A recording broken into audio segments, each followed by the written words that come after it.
March 4th, Wichita Board of Education meeting to order. Welcome to everyone here in attendance tonight. The Wichita Public Schools will be the premier district of choice and inspire each student and staff member to thrive and become future ready within the greater community. Will you please join with me for a moment of silence?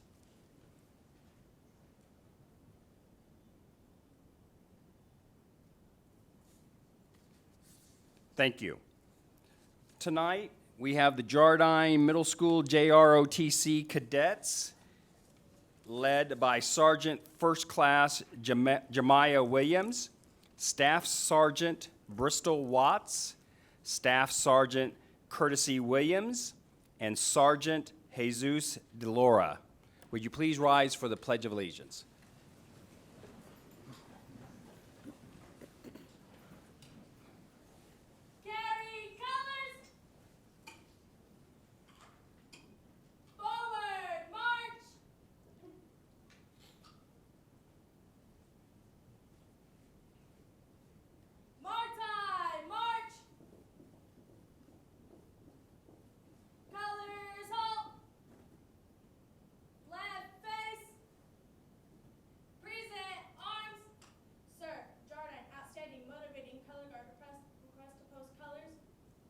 You may post the colors. Thank you, sir. Order, arms, post colors.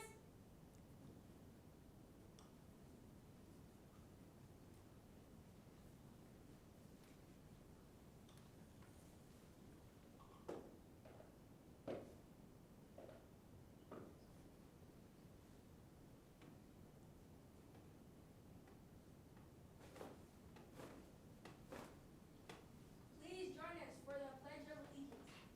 Present arms. Pledge allegiance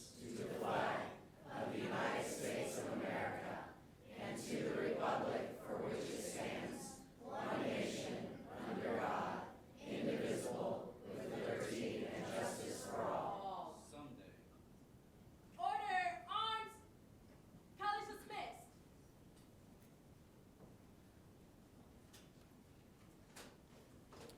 Would you please join with me a round of applause for the Jardine Middle School JROTC.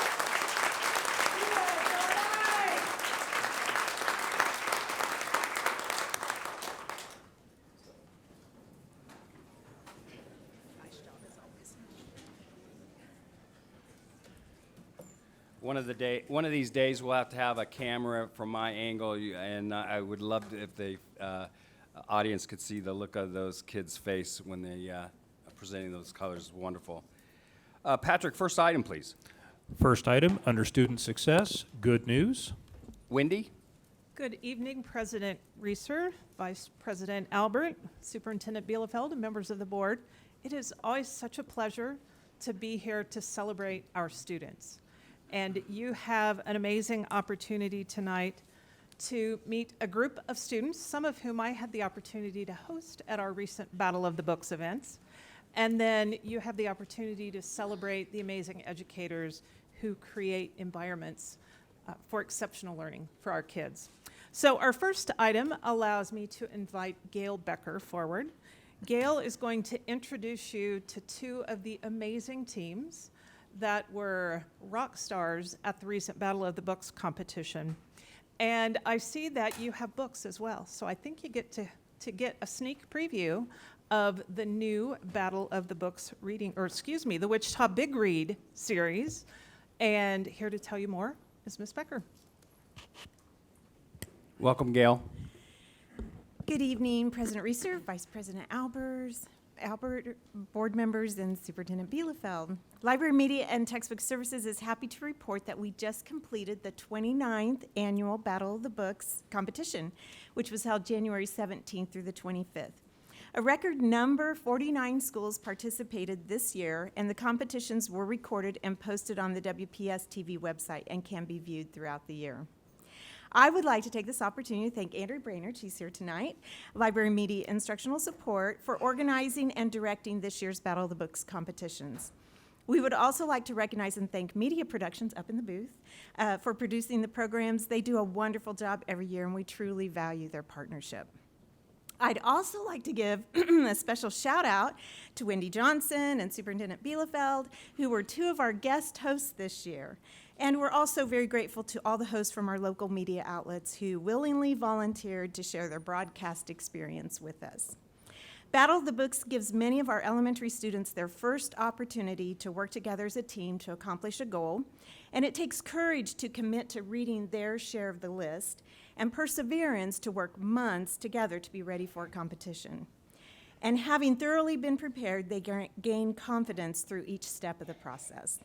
We have two teams with us tonight who excelled at the district competition. These teams are from Earhart and Isley. They had a near-perfect game, answering 9 out of the 10 questions that were given to their team correctly. These students worked with their librarians for months, reading and memorizing titles and authors and preparing their book talks. So I'm going to ask them to come down with their librarians, and we'll introduce them and give them a certificate. So we're going to go this way. Well, that's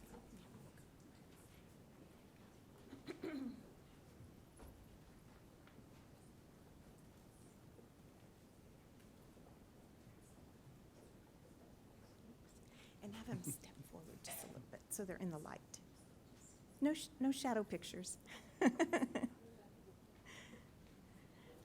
All right, so I'm going to introduce the Earhart librarian, Lori Moore. She's going to come out and introduce her kids because I don't want to mess up their names. Oh, okay. All right, so we're going to start with Brigida Mungudi. And she's going to hand that to you. There you go. Good job, Brigida. And then Elaine Walker, Vincent Martin, and Kenyelle Umeri.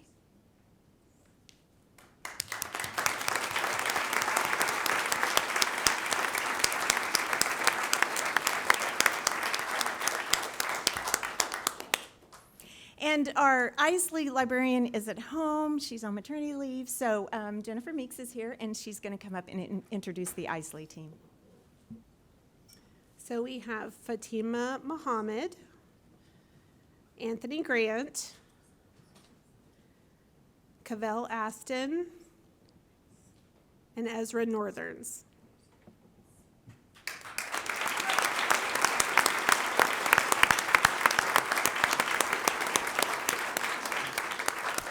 Congratulations, teams. You did a fabulous job, and it's always just so much fun to be at a Battle of the Books competition and all the excitement and energy that our students have when they come. So I'm going to let them go back to their parents, and then we're going to kind of turn a corner and talk about Big Read. So, just gonna go. Yeah. Congratulations, students.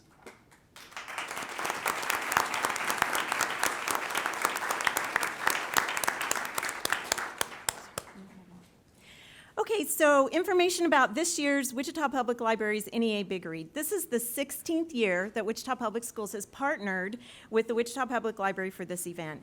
And the selection chosen this year for the adult Big Read is called There, There by Tommy Orange. And this novel, which grapples with the complex history of Native Americans, follows 12 characters, each of whom has private reasons for traveling to the big Oakland powwow. So that's a little snippet of what the adult book is. The Big Read kickoff is Sunday, March 16th at 2 p.m. at the Advanced Learning Library. Tonight, you have received a copy of the primary companion book, We Are Grateful, by Tracy Sorrell. And you can share this with the littles in your family or in your circle. It's a really sweet book, and I practiced that word on the front. We are grateful. What she said, Ocha Lee Haliga. And she always gets it right. I always have to, how'd that word go again? So it's throughout the book, there's some sprinklings of some native language in the book, so it's a lot of fun. And also in the book, there's a flyer that gives the titles of the companion books at all levels for the Big Read. So the high school book is Everything You Wanted to Know About Indians, but Were Afraid to Ask by Anton Troyer. The middle school book is The Rez Detectives by Stephen Paul Judd. The intermediate book is We Are Still Here by Tracy Sorrell. The primary book is the one you have, We Are Grateful by Tracy Sorrell. And preschool, We All Play by Julie Flett. So You now have a Big Read book you can read along when we kick off our Big Read. Does anybody have any questions? All right. Okay, thank you. Thank you.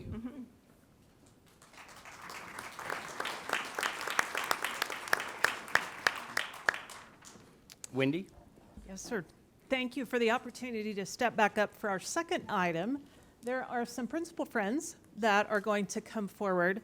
So we all have the opportunity to celebrate their national distinctions. When Wichita is on the map amongst educators across the country, it's always a good day. And we have 6 magnet schools that we're celebrating for their leadership in providing magnet education to our children. So I'm pleased to invite Jesse Milne and Phyllis Kotner forward. Jesse and Phyllis are with our magnet office, and those 6 principals will be here to come forward and celebrate.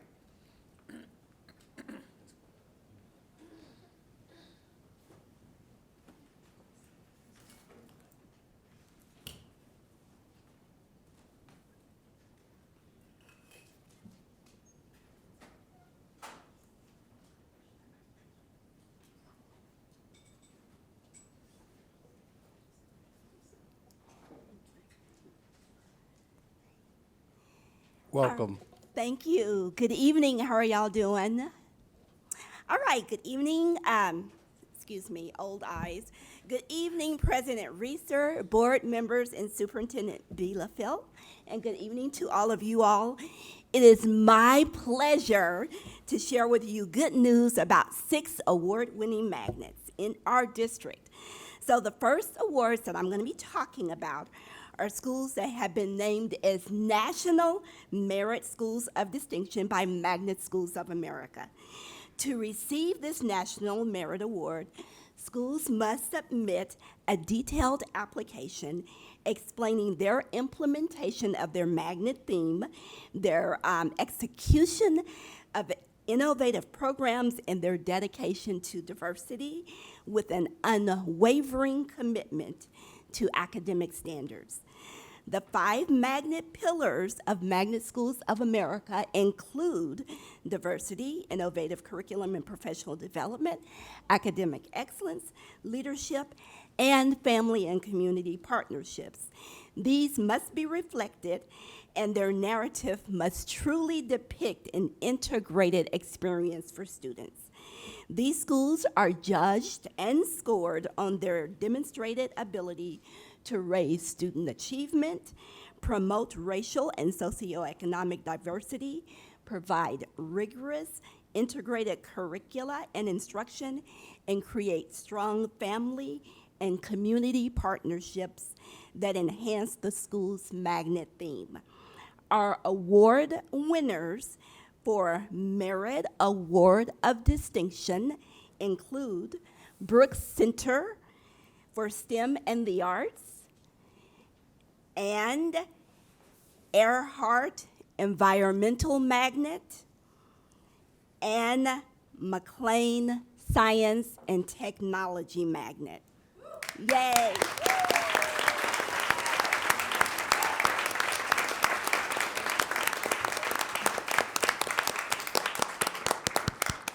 And in addition, as if that was not enough, in addition to that award, we also have a Teacher of the Year award for our region, Region 6, Miss Andy Berry from Earhart Environmental Magnet.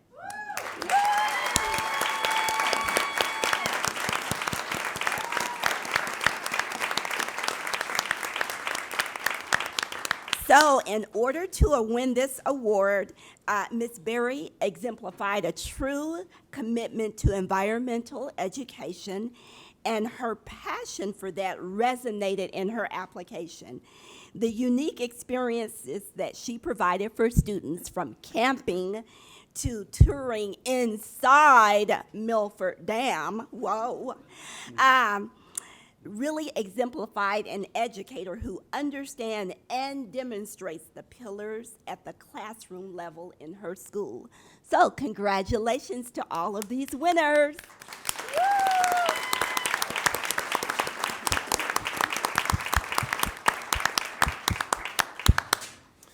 But wait, there's more.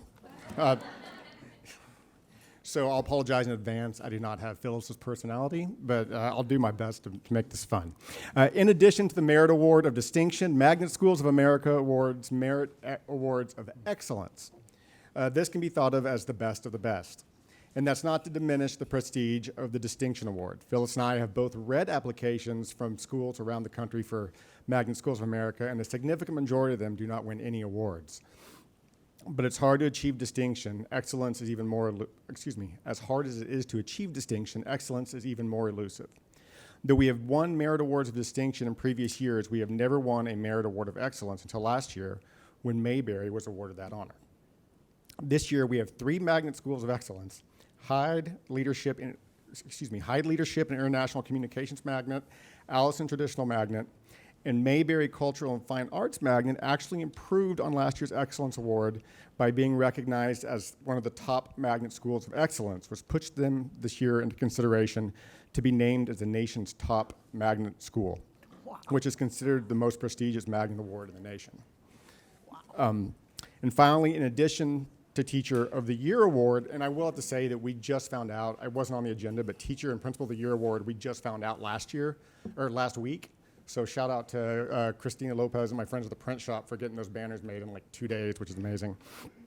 Our MSA region, and finally, in addition to Teacher of the Year, Magnet Schools of America awards just one Principal of the Year award for each region. And she doesn't know this yet, but Jamie Cole, Principal of Hyde Leadership and International Explorations Magnet, was honored with it this year.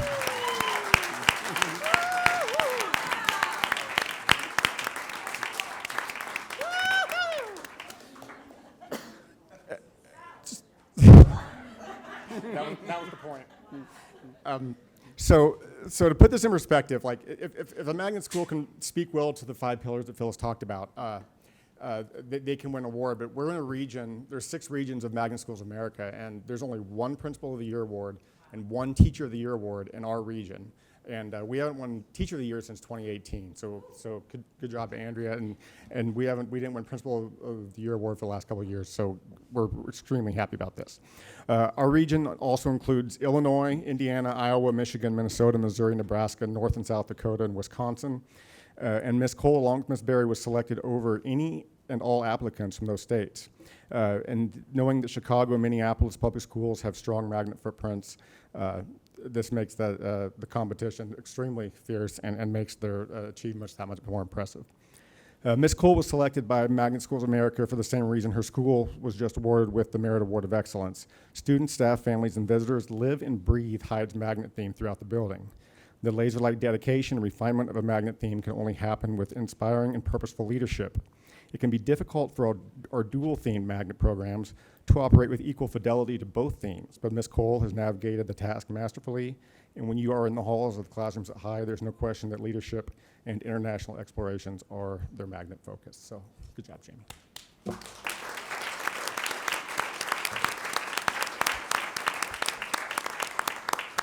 And I will have to say that David Self just texted me on the way over here, the principal, Allison, and he was going to have his AP do the PTA meeting, but the AP had an emergency, so he had no choice but to stay there. But he had planned to be here, but so Phyllis is accepting it on Mr. Self's behalf.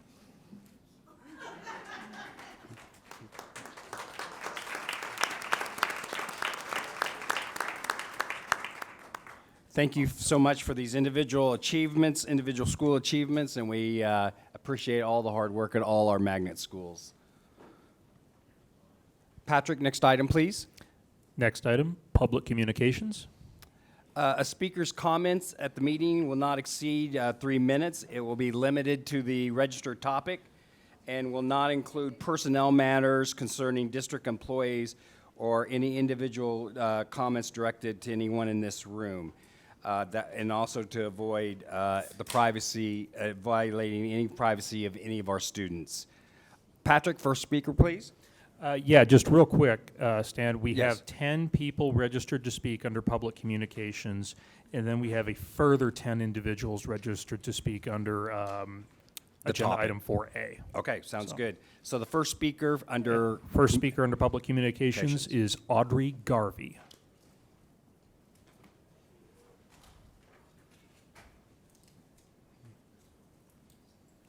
Did you want to pass? Yeah.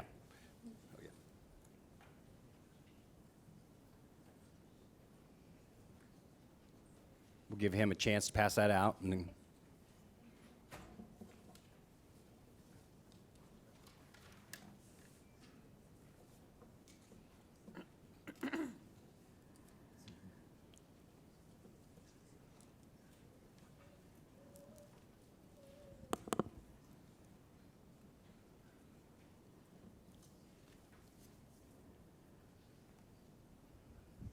Oh, yeah, go ahead. Greetings, Superintendent Bielefeld and board members. My name is Audrey Garvey, and I'm a community member, mother of 2 future 259 students, taxpayer, and a proud USD 259 teacher and UTW pro rep. I stand before you today in hopes of opening a restorative conversation regarding the current negative status of the relationship between district administration, the board, and the staff in our school buildings. I implore you later to read the documents you are receiving, a compilation of responses I received, I collected, which sample how staff are feeling about relations within our district. These are not assumptions which are being made, but genuine feelings from those you serve. I expect your reaction will be similar to mine, disappointed and eager for improvement. To be clear, I love working in 259. I've been lucky to have empathetic, supportive principals in my 7 years, and the Fine Arts Department is full of passionate and caring humans who frequently show up for us. I recognize my privilege in this. Not every other teacher or staff member is as lucky as I am. When we have behavior issues with a student, the rallying cry is to build a relationship. Where is the effort from the district to do the same with us? I genuinely believe in the messages we've been taught through our restorative practice training, and that these trainings can be utilized to restore faith in the district's leadership, that they make decisions with our best interest in mind and our feedback taken into consideration. On the social discipline windows, district leaders are living in the 2 box, and we simply ask them to walk to with, along with those of us doing the direct work with the students. USD 259 is, as we have heard repeatedly, not immune to the nationwide school staff shortage. It is my feeling that the lack of communication back and forth between all involved in running our schools has added to this issue, as teachers flee to other districts or even other professions where they can feel genuinely valued. Most teachers who leave the profession say it over and over. The kids are not the reason they leave. It's all the rest, including not feeling heard or supported by district leaders. The recent decision-making of the calendar committee and the vote that took place at the last board meeting are a clear example of the disconnect. In a committee of 45 members, only 3 were representatives of UTW and SEIU. The other 42 were made of a handful of building principals and individuals from AMAC. The committee didn't even plan to vote until Esau from SEIU asked for one. But why would a vote matter when the committee knew that likely only 3 people would oppose it? If we can't have more than 3 seats at the table, less than 10% representation, let staff have options to vote upon. We vote for our contract every year. The calendar can and should be decided in a similar way. The decision to move the UTW and SEIU reports to the end of board meetings also clearly implies that the board does not value the voice of teachers and staff. When our representatives are not given the opportunity to speak until after voting is concluded, 3 hours and 40 minutes into the meeting, what other message can we receive than that the board does not value what is being shared on our behalf? There is a distinct feeling of us versus them, which must be repaired for our district to become the workplace of choice for teachers and support staff. My hope is for district administration and the board to collaborate with building staff to restore trust, communication, and true teamwork. Not through words and emails, but through action. Don't send us an email survey where the responses will be ignored. Invite us to the conversation. Come to our classrooms and see what we see before making new policies, mandates, or decisions. Audrey? Yes, sir. It's your 30 seconds over. Could you wrap it up? Yes, I have 2 sentences.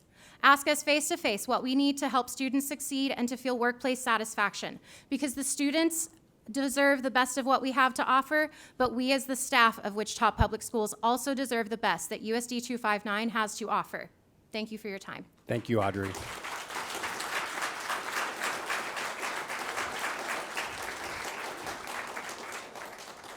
Patrick, next speaker, please. Next speaker, Samuel Brooks.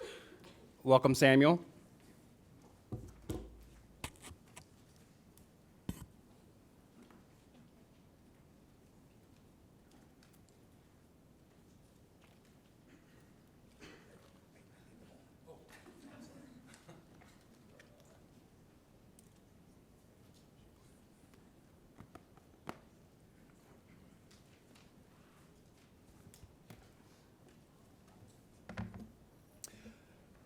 My name is Sam Brooks. I'm a local broker here in Wichita, Kansas. My company that I represent is Legacy Insurance Group. We are downtown Wichita. I'm sure that everyone here wants to hear about employee benefits insurance, so I'll try to make this really fast for you. But part of the reason I'm coming here today to talk to you is because I know that there's some hot topics going on tonight, and I feel like I have some financial solutions with the employee benefits. But thank you all for allowing me to speak today. We do a lot of business with local vendors for Wichita, Kansas, mainly here in the Wichita area. We understand that taking another look at the district's health care won't be a solution for all financial issues that we are facing today, but we feel it could have a huge impact. It's no surprise that the rising cost of health care is affecting every financial decision that comes to this board. I believe that we can provide solutions that reduce costs and increase benefits for everyone in the school district. Our goal at Legacy would be to work with all of you at USD 259 to be some good financial stewards of the tax dollars coming into the district, all while providing excellent coverage and value for employees and keeping those same tax dollars local. We work with Wichita and Kansas vendors when applying these health plans to our groups. This is a great way to keep money local, and as well as instead of paying the massive carriers that have no foothold in the Wichita area. We have an actionable plan that can put away for our school district tens of millions of dollars in just the first year. Legacy Insurance Group customizes plans for large groups that would optimize healthcare spending for USD 259 specific needs. With this plan, we can spend less in premium, out-of-pocket spend, and have enhanced benefits. For example, you can have surgeries for $0 out-of-pocket cost right here in Wichita at some of our main surgery centers. Also, with the healthcare networks we utilize, there will be no disruption to the doctors or hospitals that the employees currently see for their needs. Not only does this plan provide excellent benefits, but this plan can save astronomically on prescription costs. With certain circumstances, we can get specialty medications from the manufacturer at no cost to the employee or the group health plan. It will also add equity in the future, so Wichita Public Schools has more control over rate increases for their district. Our ultimate goal is to increase coverage and value for employees of the Wichita Public School District while providing sustainability and keep as much money within the district as possible. Thank you. Thank you, Sam.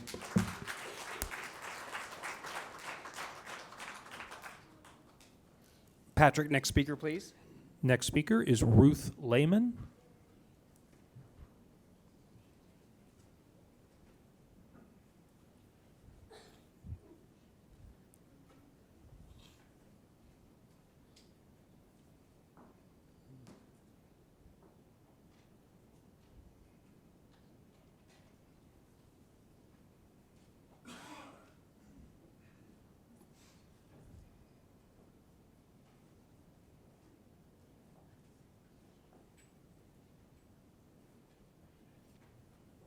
Welcome, Ruth. Go ahead.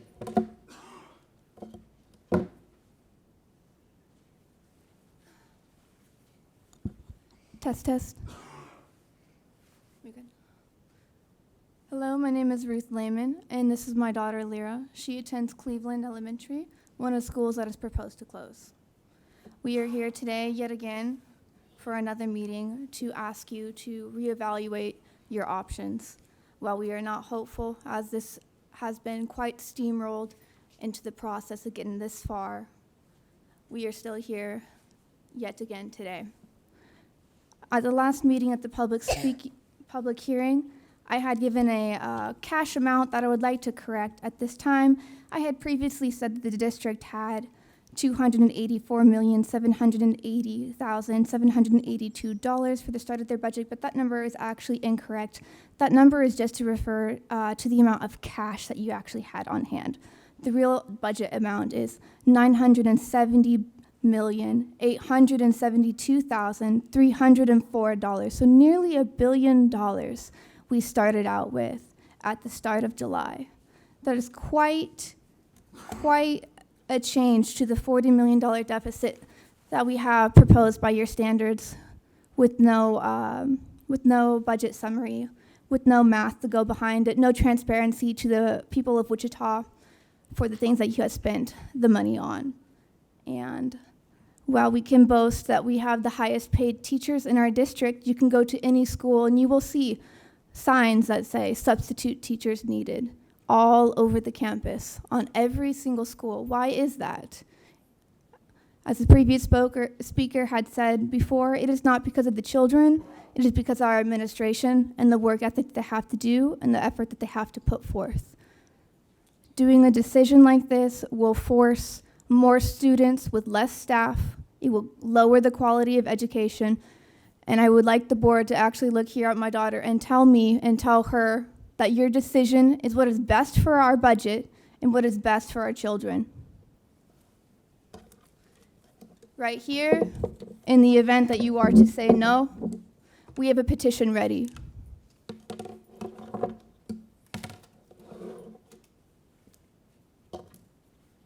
Thank you, Ruth.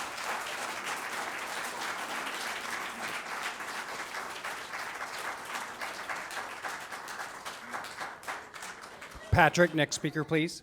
Next speaker, Kashima Ford.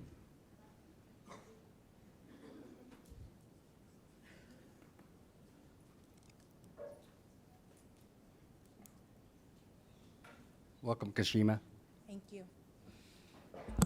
Good evening again. Board of Education 259, families, students, communities from Wichita.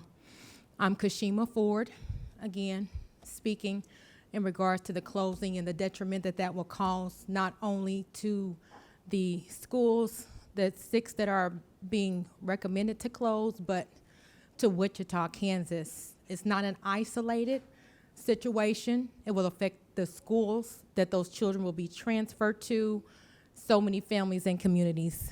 I've got 3 children. I myself also came through the Wichita public school system, but I've got 3 children. 1 graduated early, and 2 of which are still in Wichita public schools. 2 that have attended Jardine, which is one of the schools being considered. My son graduated with the help and support of staff like Sergeant that was in here earlier, his leadership and development skills. Also, Mr. Lewis, a leadership and mentor for young men in the community. Those programs, those people cannot be replaced or transferred out. They need to stay in that community. My daughter has blossomed and come into her own self so much just through being at Jardine Middle School, and I'm very appreciative of it. This is a permanent solution, I will say, for a temporary problem. There are other options. Please take into consideration the detriment that will cause for the benefit of $16 million to a $42 million deficit. The harm definitely outweighs the help that this proposal in the school closings will bring forth. And again, it's not an isolated issue. Enrollment is not declining, even though we did go through a pandemic. However, studies show in Wichita, Kansas, the public schools have increased in the enrollment. Jardine is also a school that's not been affected by enrollments. I'll say in closing, the money's gone, it's spent, we need a solution. Going back and trying to see where funds allocated were spent, the transparency and all of that, we've actually, at this point, are past that point. I would just ask that you guys really take into consideration what leaving those open schools will do to the neighborhood, to the families, to the communities that they serve. I'll also ask Stan Reeser, I know in the article, The Sunflower, you did say that being reelected because you care about the well-being of our children and want to work with the parents, and that you want to be our voice. So I will ask that you hear us loud and clear. Please don't close our schools.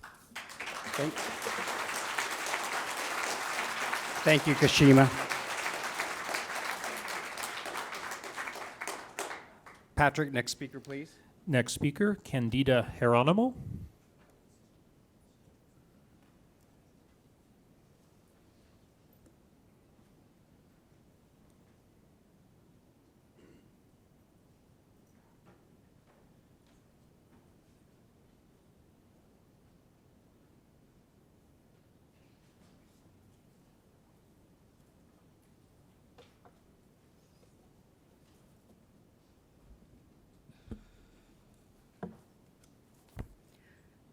vertically challenged here.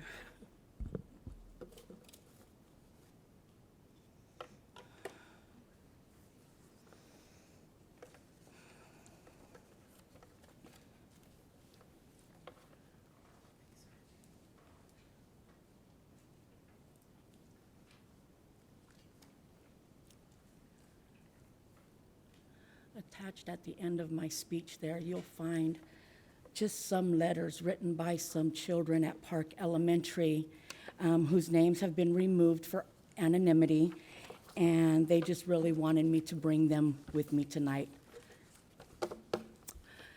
And as you know, I am Candida Geronimo, a sped para at Park Elementary for the past 12 years. And I am here this evening to advocate for our children, families, community, and our Park Panther family. Many people have told me that I am wasting my time fighting, that the decision has already been made. My response to them is, if someone came into your home and said you were an unfit parent for your children, and your home is unsafe for you, and they were going to take your children and kick you out of your home, what would you do? Would you lay down, accept an outsider's decision, and give up? That's not a choice for me. If there is even a slight chance to save my family and home, I will fight tooth and nail to do so. That said, Park has many community partners, such as KU Med School, United Methodist Church, the Wichita Police Department, the Wichita Fire Department, and Fidelity Bank, who adopted only 2 schools, Harry and Park. These community members have provided our children and families with economical and educational tools to help them get through any and all hurdles that present themselves. Wichita Police Department and Wichita Fire Department come and play at recess and show them that police and firefighters do more than arrest the bad guys and put out fires.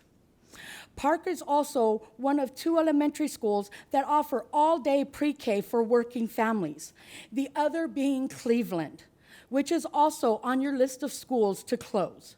Why take away the 2 schools with all-day pre-K? Park has a huge newcomer program, and for those of you who don't know what that is, it's a program to help newly immigrated children and families adjust to a new country. Imagine having to leave your home country to escape war, famine, poverty.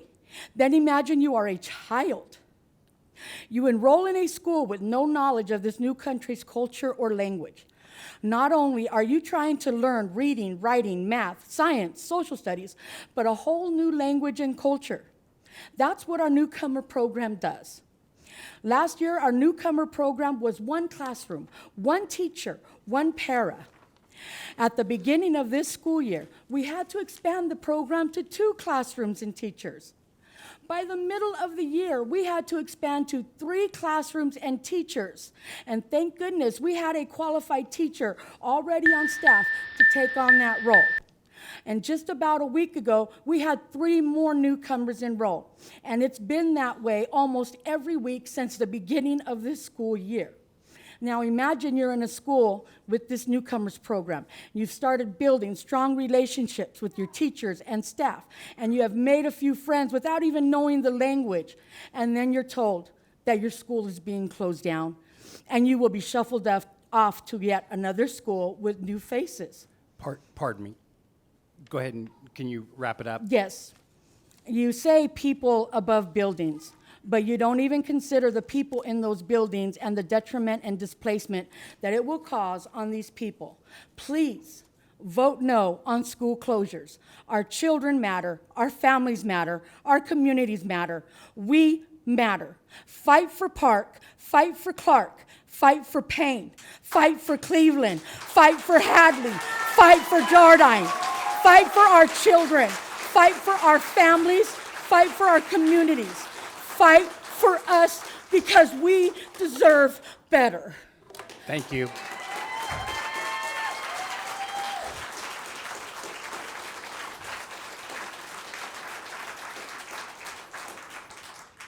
Patrick, next speaker, please. Next speaker, Thomas Montiel.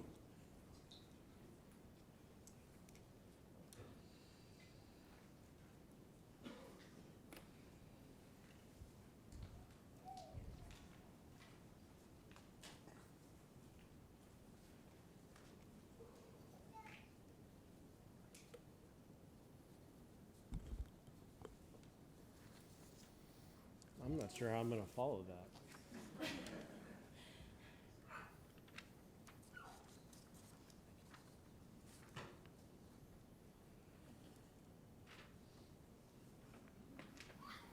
Welcome, Thomas. Go ahead.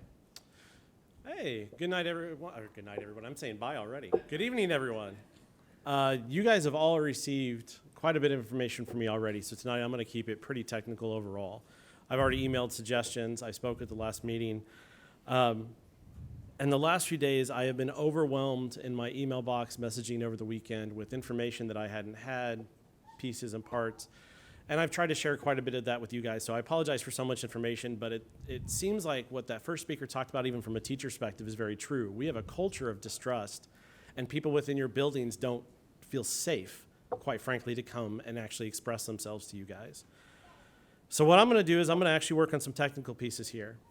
So Board Policy 1160 requires decisions like this to actually be reviewed with an equity-based committee. There's a reason for that, and I brought the spreadsheet to demonstrate why that committee was actually installed and why it's so important.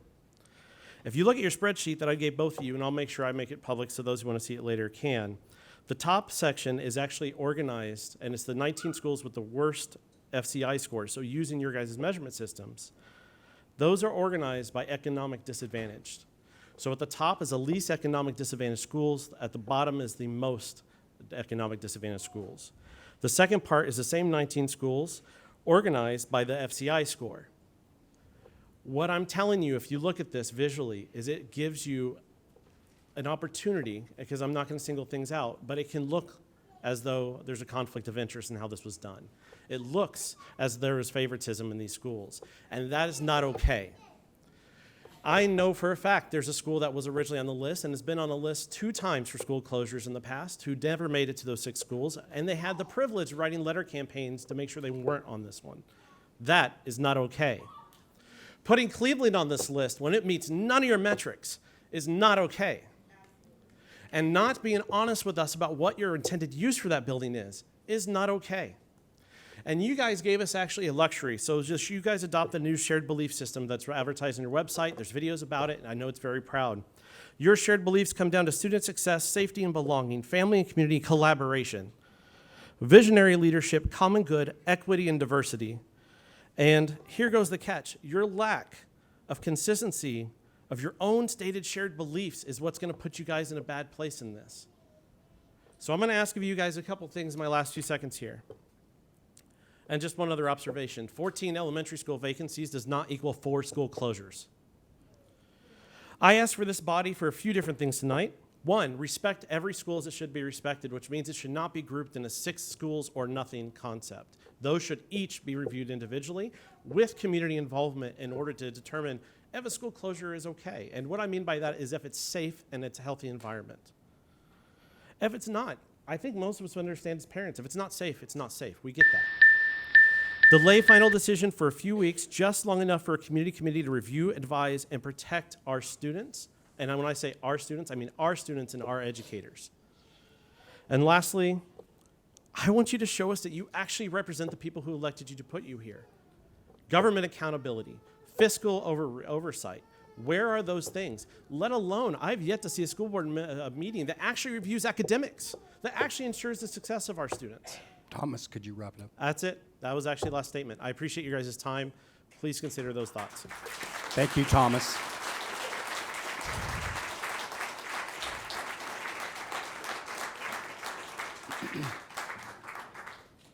Patrick, next speaker, please. Next speaker, Esau Freeman. Welcome, Esau. Hello, everyone. Esau Freeman, 601 North Terrace, Wichita. You know, I'll tell you, every person in this room has a right to be just as angry as they are. They really do. And not one of the speakers that have gotten up there has said anything that I haven't already been thinking. But I do have to make a point here that before we got to this point, our schools have been underfunded for the past 15 to 20 years. We had to sue the state legislature in order to get our schools funded. So when we have our friendly insurance salesmen come down and talk about cutting the insurance for employees and getting a cheaper insurance, he can fill out a request for proposal just like everybody else. But the problem there is we're always talking about robbing Peter to pay Paul, and you guys should really be mad at the people in Topeka who have underfunded your schools. You guys should be madder than hell. And Miss Ford, you made a very great point saying that enrollment in the school district has gone up. But you know what? Those people in Topeka who continually throw a temper tantrum because we won't let them run a voucher scheme in Kansas, and they hide it as school choice, because that's going on, your schools are underfunded. Those legislators in Topeka have purposely underfunded the schools. They have purposely underfunded special ed. And I will tell you, as a person who represents employees for a living, it has to stop. But you know what? Go ahead and tell them how you feel tonight, please, because I totally agree with this being more transparent. But guys, this is an election year, and you need to think about who you vote for. You need to think about people who are selling you tax cuts, because tax cuts are not going to make your schools better. Tax cuts are for rich people. Poor people pay their taxes on everything, and everyone in this room, myself included, is not part of the leisure class, and we need to stand up and put people in office that take care of us first. Thank you. Thank you, Esau.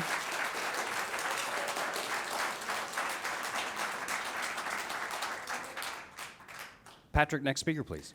Next speaker, Araceli Amador.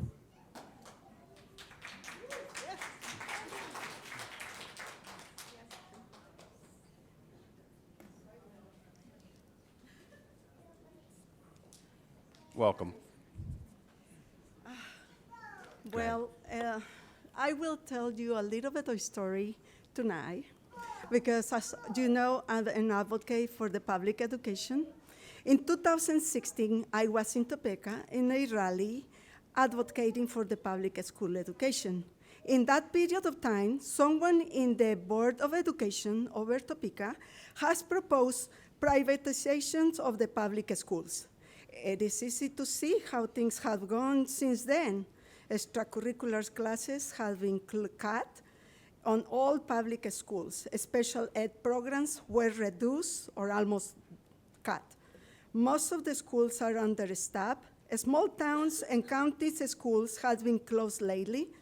Now, we have a shortfall in the budget of $42 million, but you found $9 million. So that left $33 million shortfall in the budget, for which you have decided to close my neighborhood schools. These schools closing does not solve the shortage in the budget, since they are worth only $16 million. So does this mean that we can expect 6 more schools closing in the near future? In my point of view, is that we have been manipulated, and we are guided to think that we do not have any other option than privatize our public schools.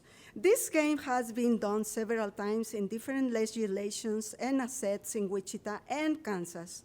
Now my questions to all of you are you going to play this game with us?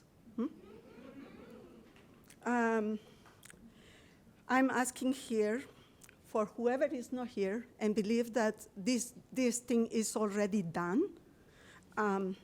do the right thing for all of us, because all of you represent me and represent all of them, and the ones that are not here, because they were believe that they cannot do nothing about it. But I believe that you are sitting over there because all of us choose you to be there. If you are not there saying or representing us, I don't know what are you doing there, okay? I ask you, do a conscious choice tonight, okay? Thank you. Thank you.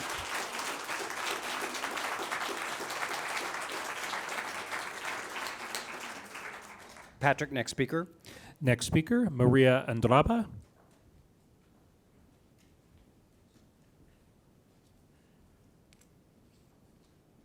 Welcome, Maria. Good evening. I'm not Maria. I'm her daughter. Okay. I'm Maritza Andrade. I'm a high school senior, and I'm a former student of Cleveland Traditional Magnet, which my younger sister is now attending as a preschooler. I was unsure whether I should speak or not, but I think Cleveland Traditional Magnet deserves to stay open to continue to help our community. Cleveland's education and support has helped me transform into the person I am today and the person I will become tomorrow. It has given me the courage to come up and speak for my school.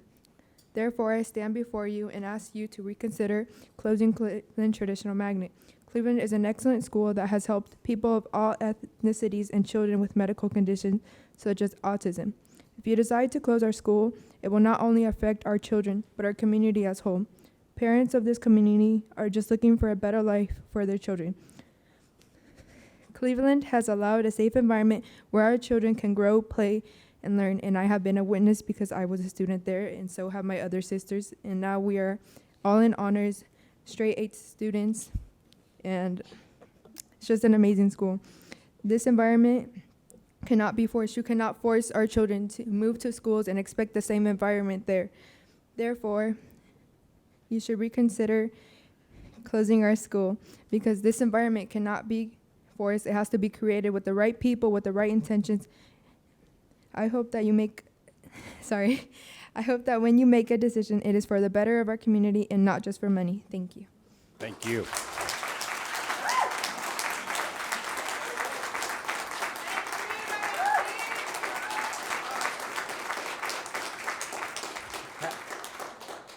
Patrick, next speaker, please.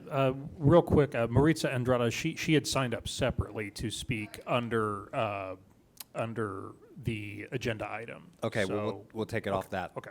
We'll take that off. Okay. Next speaker is Josephine Gomez. Josephine? There she is.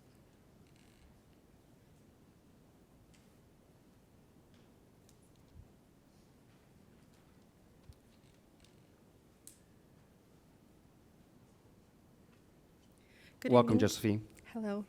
My name is Josephine Gomez. I'm a former student and now proud and passionate mother of a student at Park Elementary. As this is not a surprise, Park Elementary is one of the proposed schools to close after this school year. I have listened to entire meetings held by you, the Board of Education, and as many of us here, I disagree with many of your reasonings. Currently, Park Elementary has more than 300 students. Their classrooms are small, which allow students to obtain double the value from their teachers. Park is one of the few schools who provide latchkey to working parents. Park does not have a cafeteria separate from our gymnasium, but has that been a problem in the past? No. In our neighborhood, there's another school close by, Horseman, a magnet school that you must apply to and hope your name is called through a lottery process. Our children should have priority in this school and bypass the process because it is your decision to close, not ours. This would minimize many struggles in the future year for our students, such as transportation, the need for latchkey, and absences. Many of our parents are utterly pleased with the teachers and staff. It's a wonderful feeling being able to drop off your child and know they are safe. I know once my daughter walks through that door, there are people behind who will care for her just as I would. Another wonderful thing about Park is that the staff know all the children, literally all the children.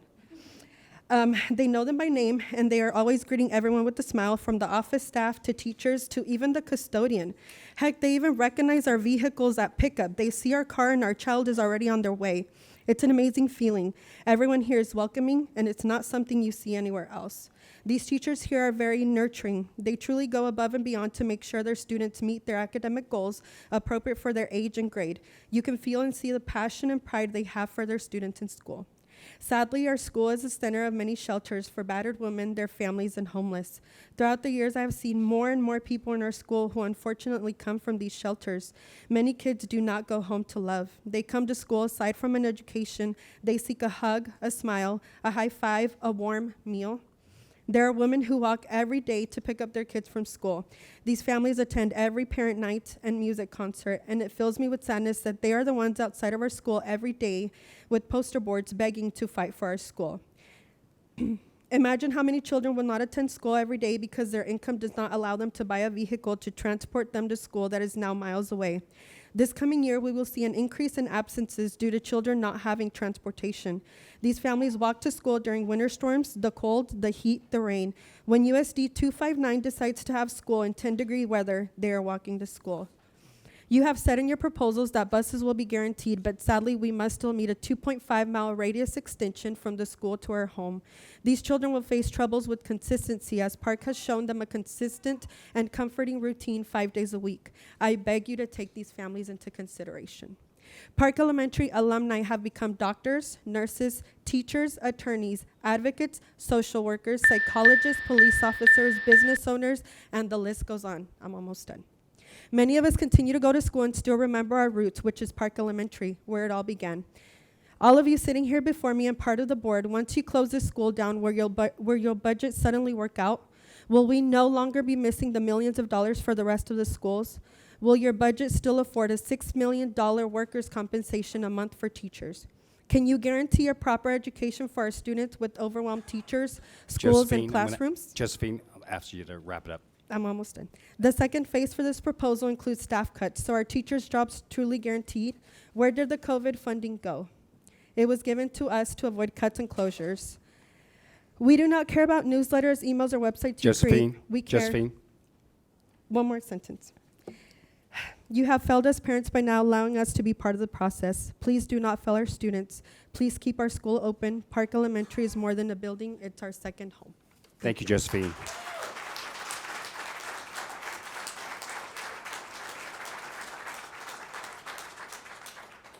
Patrick, next item, please.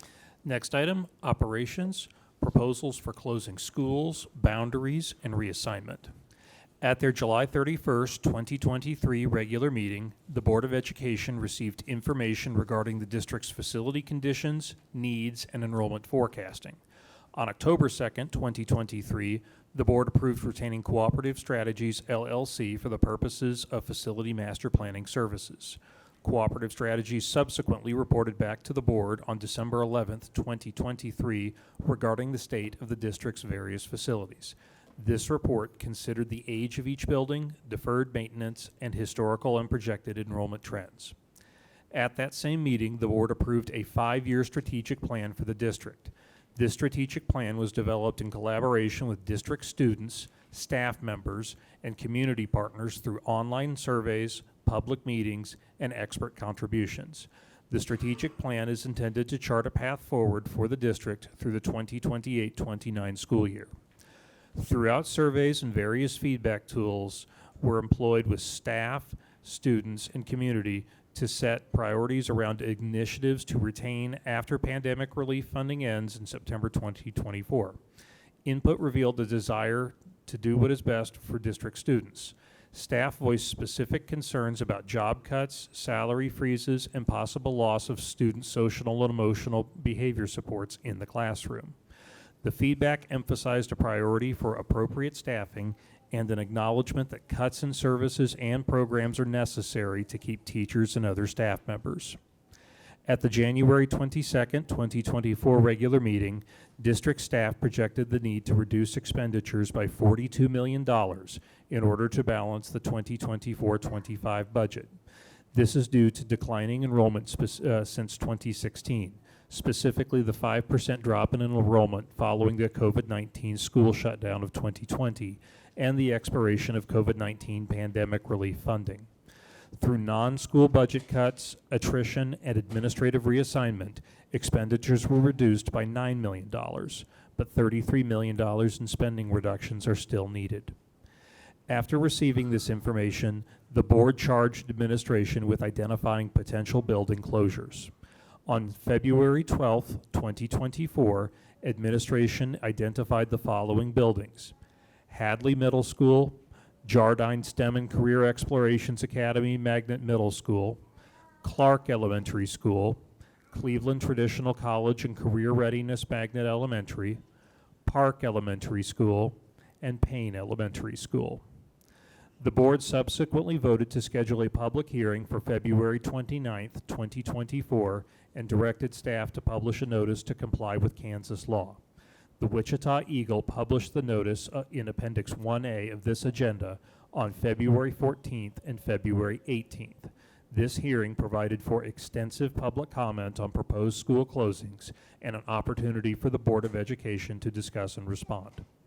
The board also held public listening sessions on February 21st, February 22nd, and February 26th. These listening sessions provided additional opportunities for public dialogue beyond the minimum requirements of Kansas law. During these meetings, boundary adjustment proposals for all recommended closing and welcoming schools were shared. It was also during these sessions that the public was given the opportunity to provide feedback on all the boundary proposals included in the recommendation. This agenda item provides an opportunity for the Board of Education to discuss further and/or take appropriate action on the proposed closing of school buildings, the superintendent's final boundary proposals, and transition issues. This agenda item provides public comment from several individuals. In addition to the 2 individuals listed in the printed agenda, there are 7 additional individuals who have signed up with me at the clerk's table. Thank you, Patrick. Go ahead and call the first speaker, please. The first speaker under this agenda item is Samantha Stillman.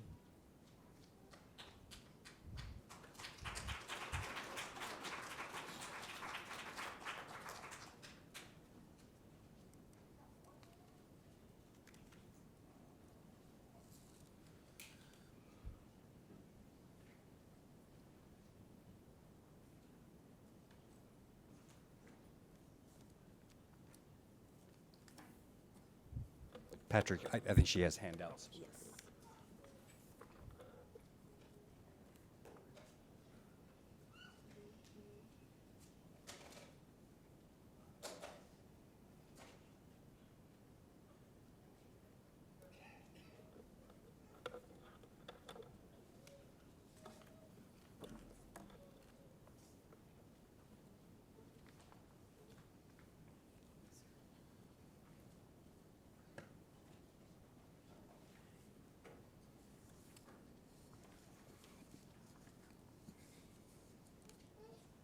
Thank you. Go ahead, Samantha. Hello, my name is Samantha Stillman. I have 7 children. 6 are in USD 259. Of all 6, they've all either currently or have gone to Payne Elementary. At Payne, just like some of the others have said, it's more of a family than anything. I don't have to worry about my kids with medical needs. As a parent, that's terrifying. And as far as security, I don't have to worry about anything either. They wouldn't even let my husband pick up my children because they had not recognized him. And that says something. There are a couple of things on that list that I gave you. I went through the financials, the ledgers that you guys had released from, I believe, June through January. And a couple of things that I wanted to hit were the dues, fees, licensing, and permits. 14,000, 14,000, 14,000, 22,000, 10,000, 185,000, 131,000, and 94,000. Some of these on the financials were paid out to USD 259. We weren't told what they were for, where they were going to, but we have transparency, right? The other is equipment over 10,000 and equipment under 10,000. No specifics either, but I can see 8,000 and 560,000, 451,000, 212,000, 451,000, 212,000, and the list goes on. General upgrades, 2.6 million, 3.6 million, 3.6 million, 2.3 million, 6.2 million, 16 million, 7 million, and the list goes on. But again, no list on where that's going to or what is being upgraded. Instructional and professional services. I have 101 individuals that were on that list just from the month of January. 1.8 million, 1.6 million, 1.6 million, 3 million, 1.6, 1.6, 1.7. Online transaction fees of $10,000. Property and liability insurance fluctuates like crazy. 1 month it's 15,000, then it goes to 116,000. Why is it fluctuating so much? I also deal with our liability insurance at my company, and I pay a straight payment every single month. I do not know what the retainage payable is, but I can see that it is $502,000 and above. Student robes and uniforms fluctuate. Transportation, though you say it will be provided, in the last several months, it has gone up $4 million, and it's just going to continue to go up if you close down the 6 schools. Supplies, $760,000. What I want to know is, where is $1.99 from Amazon going? And there are hundreds of transactions under $10. What is that even doing for our district? Those minuscule amounts, they add up. And just like Samuel had said with the insurance, that alone, the prescriptions and the fees, the claims that we were paying, $9 million. Thank you, Samantha.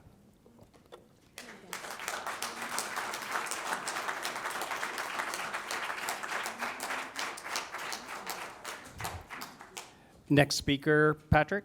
Next speaker, Amanda Miller.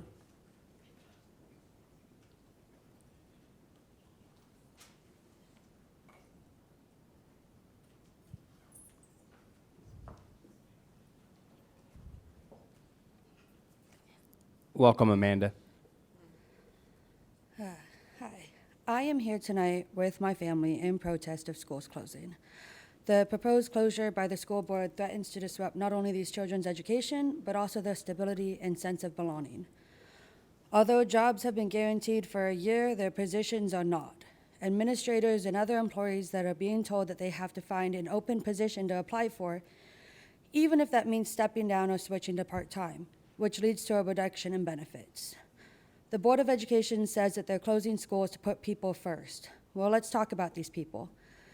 The students in these schools are not just learning academics, they're also learning about life, resilience, and community spirit. According to data from the National Center of Education, closing schools can have detrimental effects on student performance and mental health due to disruption in routines and relationships with teachers. Moreover, research shows that schools often serve as an important social service hubs within communities, and this is from the American Journal of Community Psychology. The 2 schools that affect my family personally are Park Elementary and Hadley Middle School, 2 of the schools that are on the Board of Education's chopping block. Park Elementary has deep historical roots within Wichita, Kansas, and has been serving our community for generations. Construction of Park Elementary was completed in 1885, and although there are many upgrades and add-ons throughout the year, Park Elementary is one of the oldest schools in USD 259. The building is a historical staple in our community. Park Elementary is the only school that offers all-day preschool. My son was part of this program, and it allowed my husband and I to work and provide for our children. Many students whom attend Park are living in homeless shelters, and the staff work tirelessly to ensure their needs are met while providing them with a safe haven and a sense of stability. My husband and I live where we do because my son wants to follow in his uncle's footsteps and attend Hadley Middle School. We literally moved where we moved so he could go to the school that you guys are closing. I'll let him tell you how he feels about you disrupting this plan he has. Go ahead. You said you wanted to speak? You don't want to? Okay. That's okay. He's 7. He's nervous. So he spoke when we were in the small groups the other day when we talked about Hadley. You want to? Well, he said that he had a plan for his life. He planned on attending Hadley just like his uncles did. One is now in KU, the other is now in the military. He said he was on a straight path, and now with them closing the school, he doesn't know what he's going to do and what's going to happen. And I can't provide any kind of comfort for him because I don't have a crystal ball. I don't know what's going to happen either. Okay. You say people first, but who exactly are you putting first? Listening to everybody here, you aren't listening to the people that you're claiming to put first. You've already cut programs like the AVID program that puts kids on a college track. The people involved in these programs have already lost their jobs. If you go through with this, you will break all trust within your community. I urge you to consider these facts when making your decision about our beloved school's future. We cannot stand by while our children's education is compromised, our history is erased, or our community members' livelihoods are threatened by our own People First Board of Education. Thank you, Amanda.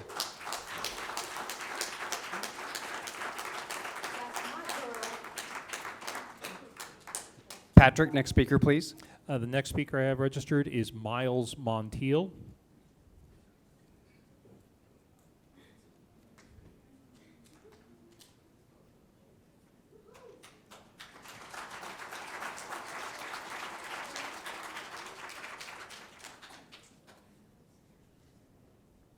Welcome, Miles.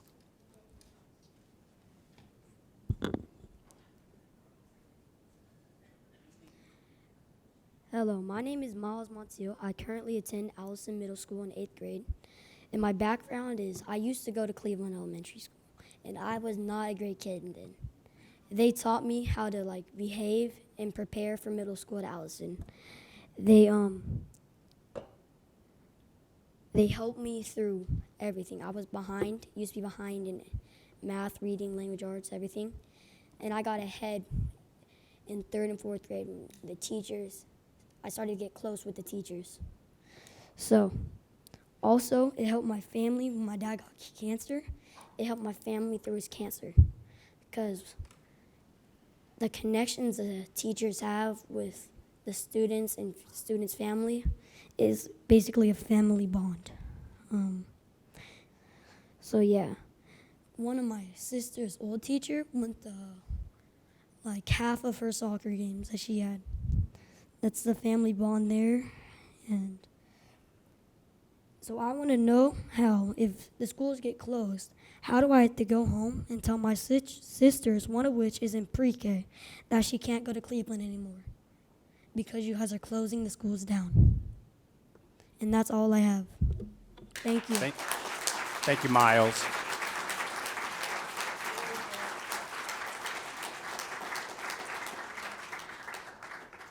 Patrick, next speaker.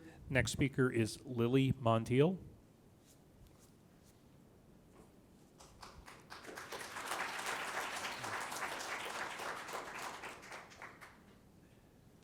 Welcome, Lily. Thank you. Good morning. Good evening. I am Lily Montiel. I'm a current ECA sophomore at Northwest. I went to Cleveland for 6 years, which feels like more of an honor than a privilege. I have many memories of walking down the halls and all the teachers making an effort to learn my name as I passed through the halls saying good morning to them.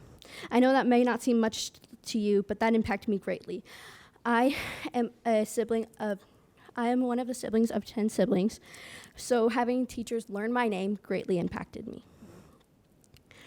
At Cleveland Elementary School, I was seen, I was heard, and I was cared for, and I was loved.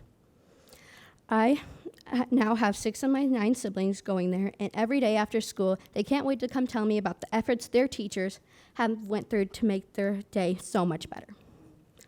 My sister Nacy had a 4th grade teacher last year, Mr. Vasquez. He impacted her so much, and they bonded such a great connection that every weekend he would go see her soccer games, and at those soccer games, he would spend time with my other siblings, building a bond with them as well. Sorry.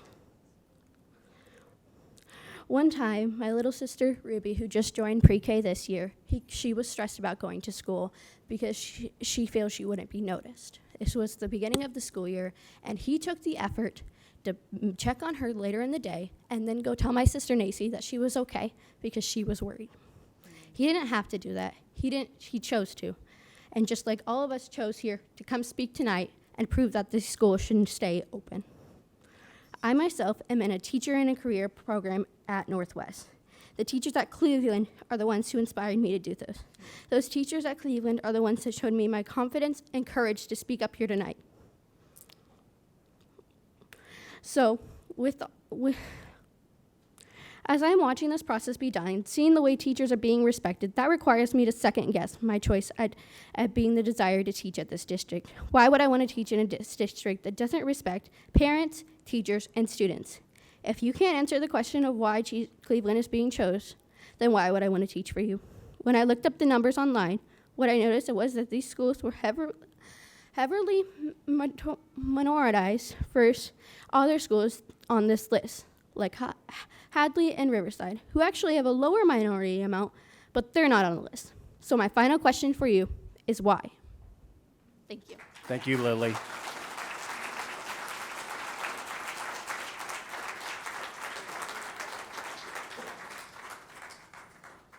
Patrick, next speaker, please. Next speaker is Leisha Watts.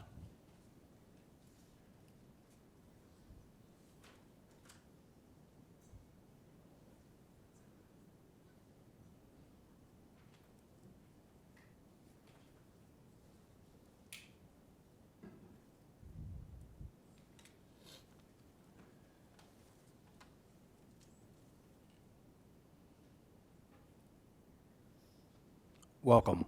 Hi, my name is Lisha Watts. I'm also known as the Book Lady. I spoke at the last meeting with my son Benjamin.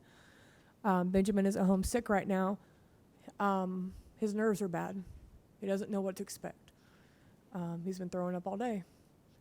And I don't know what to tell him because he loves his school. Like they touched on about Park Elementary, about the all-day pre-K, if they didn't have that when my son was going there, then I wouldn't have been able to work and we wouldn't have our apartment. With the new thing that's going on now with the schools closing, I have to take an extra hour in the morning to take my son to the new school when it happens, and then an extra hour to pick him up. So instead of me working from 9:30 to 3:30, I can't do that now. And I don't know if we are going to be able to keep our apartment. I might go homeless. And it scares me because I've always wanted stability for my kid. I strive hard for stability. I am in recovery. I was a drug addict most of my life, and I have almost 7 years clean by the grace of God, you know. And becoming a mom changed my whole life because I didn't have that growing up. My grandparents raised me, and I had mommy issues my whole life, and that led to my drug addiction. And I want to make sure that I don't have to give my child a childhood that he has to recover from. That's very big to me. And we stay at Humankind Apartments right now. And do you realize how many kids live at Humankind Apartments? Just in my floor, there's 17 kids. That's not counting the third or the first. So all of us will have to walk if we don't have an IEP. And I worked so hard for my son to get off of his IEP because he was part of the 3, when you start there when you're 3, he was part of that program. And he went from a kid that would scoot on his butt and not walk, would not speak, would scream, and he would had echolalia, where he would repeat what he wanted. He would repeat stuff like out of movies instead of saying, "Hey, I want to watch Ghostbusters." He would repeat lyrics, or he would repeat movie lines. And I had to learn certain sounds and certain things with him, you know. And I had to work so hard with him. And now he's top of his class. They're talking to me about skipping a grade. They want to check his GPA, or you know. He is top of his class, and I owe that to Park because it wasn't just me. I don't have a teaching degree, you know, but I'm afraid if you take that away, he's not going to trust his new school, because what if that gets taken away next year? Thank you. Thank you.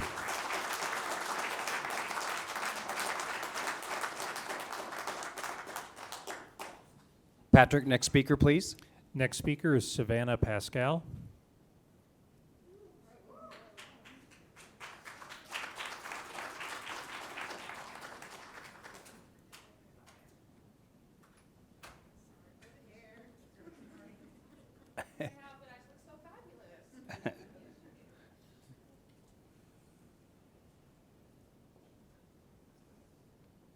Welcome, Savannah.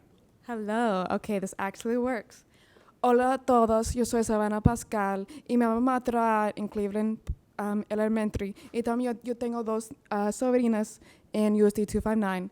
Hello, my name is Savannah Pascal. I have my mother works as a substitute para at Cleveland, and I have 2 nieces, well, 1 niece and 1 nephew. Y yo estoy hablando en español porque es muy importante para todos. Para todos tienen el acceso de lengua, and I'm speaking in Spanish, so that everyone here has language access. Y yo estoy muy triste porque, and I'm very sad because en esta discusión había una falta de acceso de lengua, and during this process there's a lack of language access. En muchas de las escuelas que van a cerrar son hispanos y tiene muchos inmigrantes de Sudamérica y también Latinoamérica y in Africa y in Vietnam. I'm saying right now that in a lot of those schools, there's a lot of immigrants from Spanish-speaking countries, from Africa, from Asia, y no tienen la oportunidad a decir y alcanzar su voz, and they don't have the opportunity to raise their voice, y por eso yo estoy aquí. Este proceso no fue juicio. This process was not juicio. ¿Por qué? Because no tenemos los voices de estas personas. Las personas que van a, those people are going to be the ones that are most impacted. Estas personas van a ser las personas que es más impactados. Y como la Junta Escolar and as the school board, y también como las administradores de USD 259, and I'm sorry, because to me, I can speak a little English fine, so it's harder for me to tell which one I'm speaking in. Y por eso, y ustedes necesitan hacer más. You guys need to do more to aumentar el acceso de lengua, porque hay muchas gentes que no están en este proceso. There's a lot of people who are not in this process that need to be in this process. Imagina el trauma de inmigrando de un otro país. Imagine the trauma of going to another country and then tener una escuela para su hija es como un lugar, to have a new school for your child, a home. ¿Y vas a cerrar? You're going to close that? And not have their voices? En mi opinión, en ese proceso, in my opinion, in this process, the reason why some of these schools are being closed is because these are being impacted, because the folks that are being impacted are the ones who cannot speak because they don't speak English. But they deserve the exact same respect. And they should have been here. They should be here. I can speak English, thanks be to God. But there's so many people who should be here who cannot speak, and we need to change that. Necesitamos cambiar eso. Okay. Gracias a todos. Thanks. Thank you, Savannah. Thank you.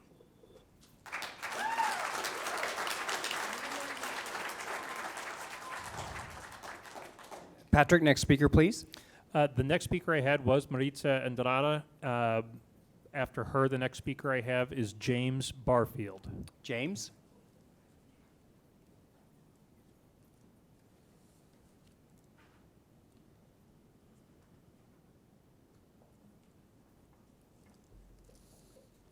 Good evening. Welcome, ladies and James. Gentlemen, I want to speak on a subject that doesn't get very much attention and is of little concern to, it appears, USD 259. My topic tonight will be school bullying, and I want to share some information with you. A RAND Corporation study, and this was in the fall of 2022, found that bullying was among teachers' top safety concerns. Number two, according to studies by Yale University, victims of bullying are between 2 and 9 times more likely to consider suicide than non-victims. Number three, suicide is the third leading cause of death among young people, resulting in about 4,400 deaths per year, according to the CDC. Number four, schools and other spaces for adolescents need a strong systematic approach to anti-bullying that directly addresses forms of bias. These spaces also need systems equipped to support the mental health of young adults when problems arise, holding bullies accountable for their actions, covering social justice curriculum, and answering the adolescents that feel empowered to come forth when facing bullying or suicidal, or just a few steps to actively support young people that face these difficult experiences. Now, having said all of that, I want to tell you that as an advocate for several bullies in the USD 259, I find it very disturbing and quite concerning that USD 259, the largest school district in the state of Kansas, does not have an anti-bullying policy, does not have a protocol for how to handle bullying complaints. There are currently at least 5 that I know of bullying complaints in the hands of USD 259 that are sitting idly and basically being swept under the rug. Now, the USD 259 is currently, if I'm not mistaken, is currently under investigation by the U.S. Justice Department Office of Civil Rights for bullying. Now, what concerns me is that not only do you not have policies that address anti-bullying, you don't have qualified, trained personnel to deal with bullying in these schools. The suicide we talk about here, USD 259 has experienced firsthand suicide by bullying in USD 259. Okay?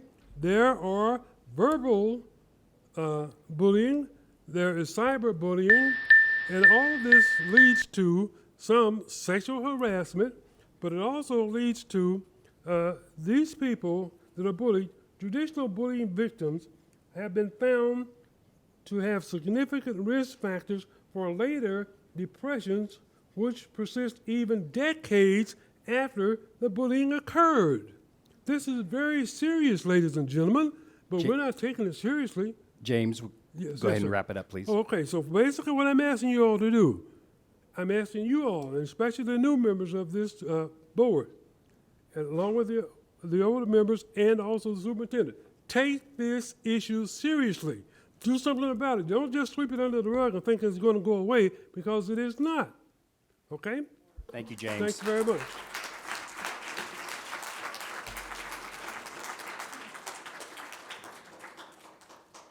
Patrick, last speaker.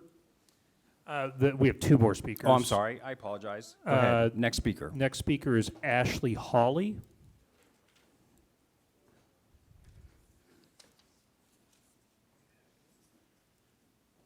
My check marks got off there.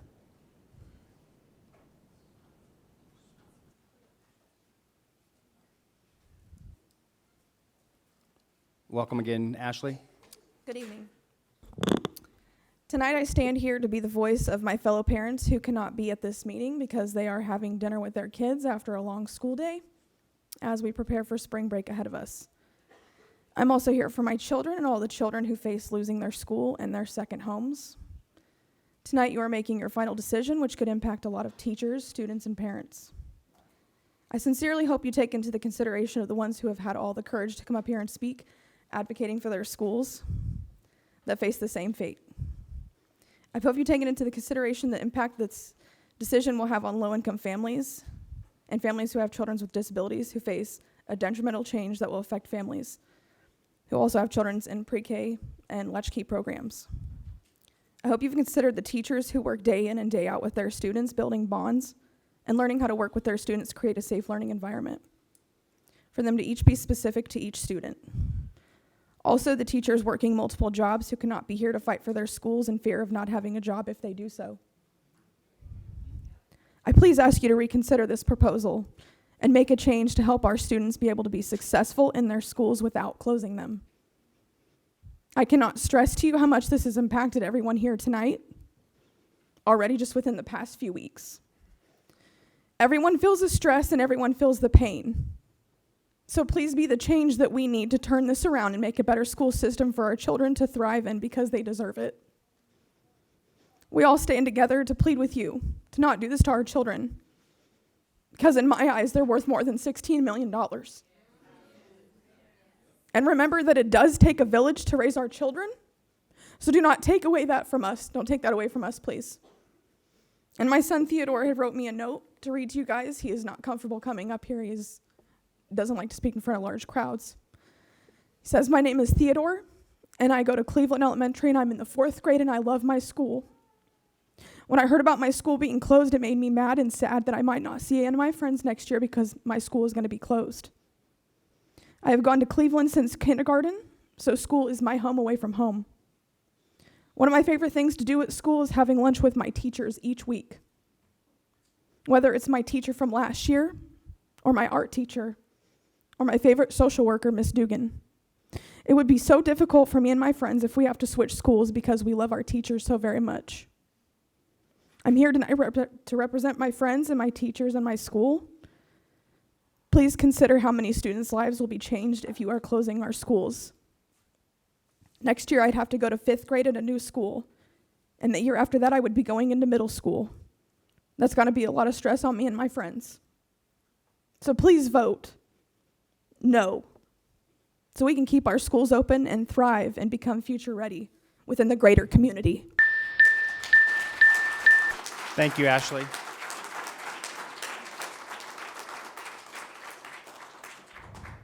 Patrick? Last speaker I have signed up is Emma Hawley.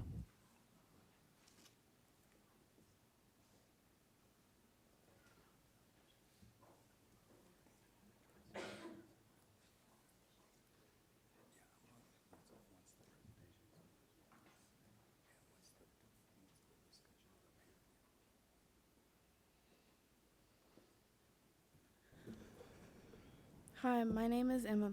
I am in 7th grade at Allison Middle School, but I went to Cleveland kindergarten through 5th grade. The school has been a big part of my life. When I started 5th grade at Cleveland, I had the best teacher in the school, Miss Greiner. She knew my family and everything that had happened. With my mom's passing, and at the time my grandma was getting sick, but Miss Greiner, she helped me so much and made me smile every day. Just knowing that I had a teacher like that made me so happy. Even though I am now in 7th grade, I still enjoy going to see her and talk to her. She told me that even when school shuts down, she will still come and see me and my family. And I know that she was excited to have my cousin last year, just like I was.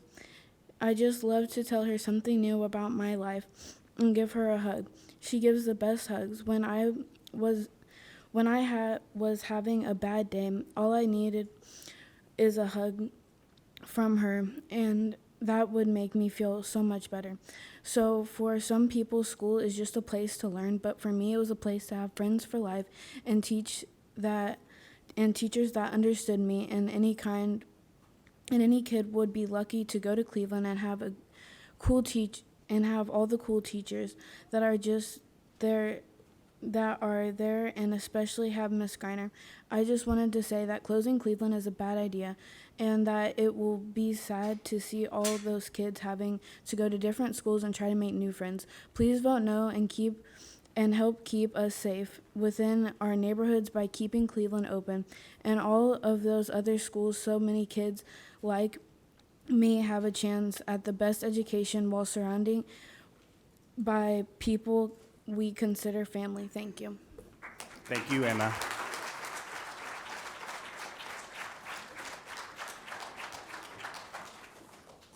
That closes the public hearing, and just as a reminder, and I know I don't have to remind anyone, but now that we are at the part where it is now in the hands of the school board, I would ask that the auditorium remain quiet. Do not yell from your seat. Do not clap or boo or whatever. And like I said, I know I don't have to remind you of that, but it's very important that the board is able to listen to every single word, and we are going to try to make a decision tonight. Kelly, did you want to introduce the topic, or did you want to bring the presentation straight ahead? Sure. I'll let Susan make her way down. Excuse me. Tonight, as we know, we're here for a decision on a recommendation to close the 6 schools. This decision has a lot of weight to it, obviously, a lot of impact to community and families, and it's one that we've been focused on for a while, as we all know. Patrick read the agenda item, and it dates back to predates me, honestly, as far as the discussions go. But I think we'll now have an opportunity from Susan to kind of walk us through how we got here. There was just recently some questions about decisions that were made. We have used feedback. We have engaged community, teachers, staff, in order to arrive at the decisions or the recommendations that we brought forward to the board.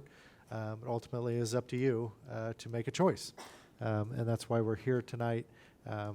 That there's options that you can have, and we'll walk through those options tonight, as we have been in January and we did in February, and we'll answer questions accordingly. So with that, I think we can go ahead and get started. I think Stan will be back shortly.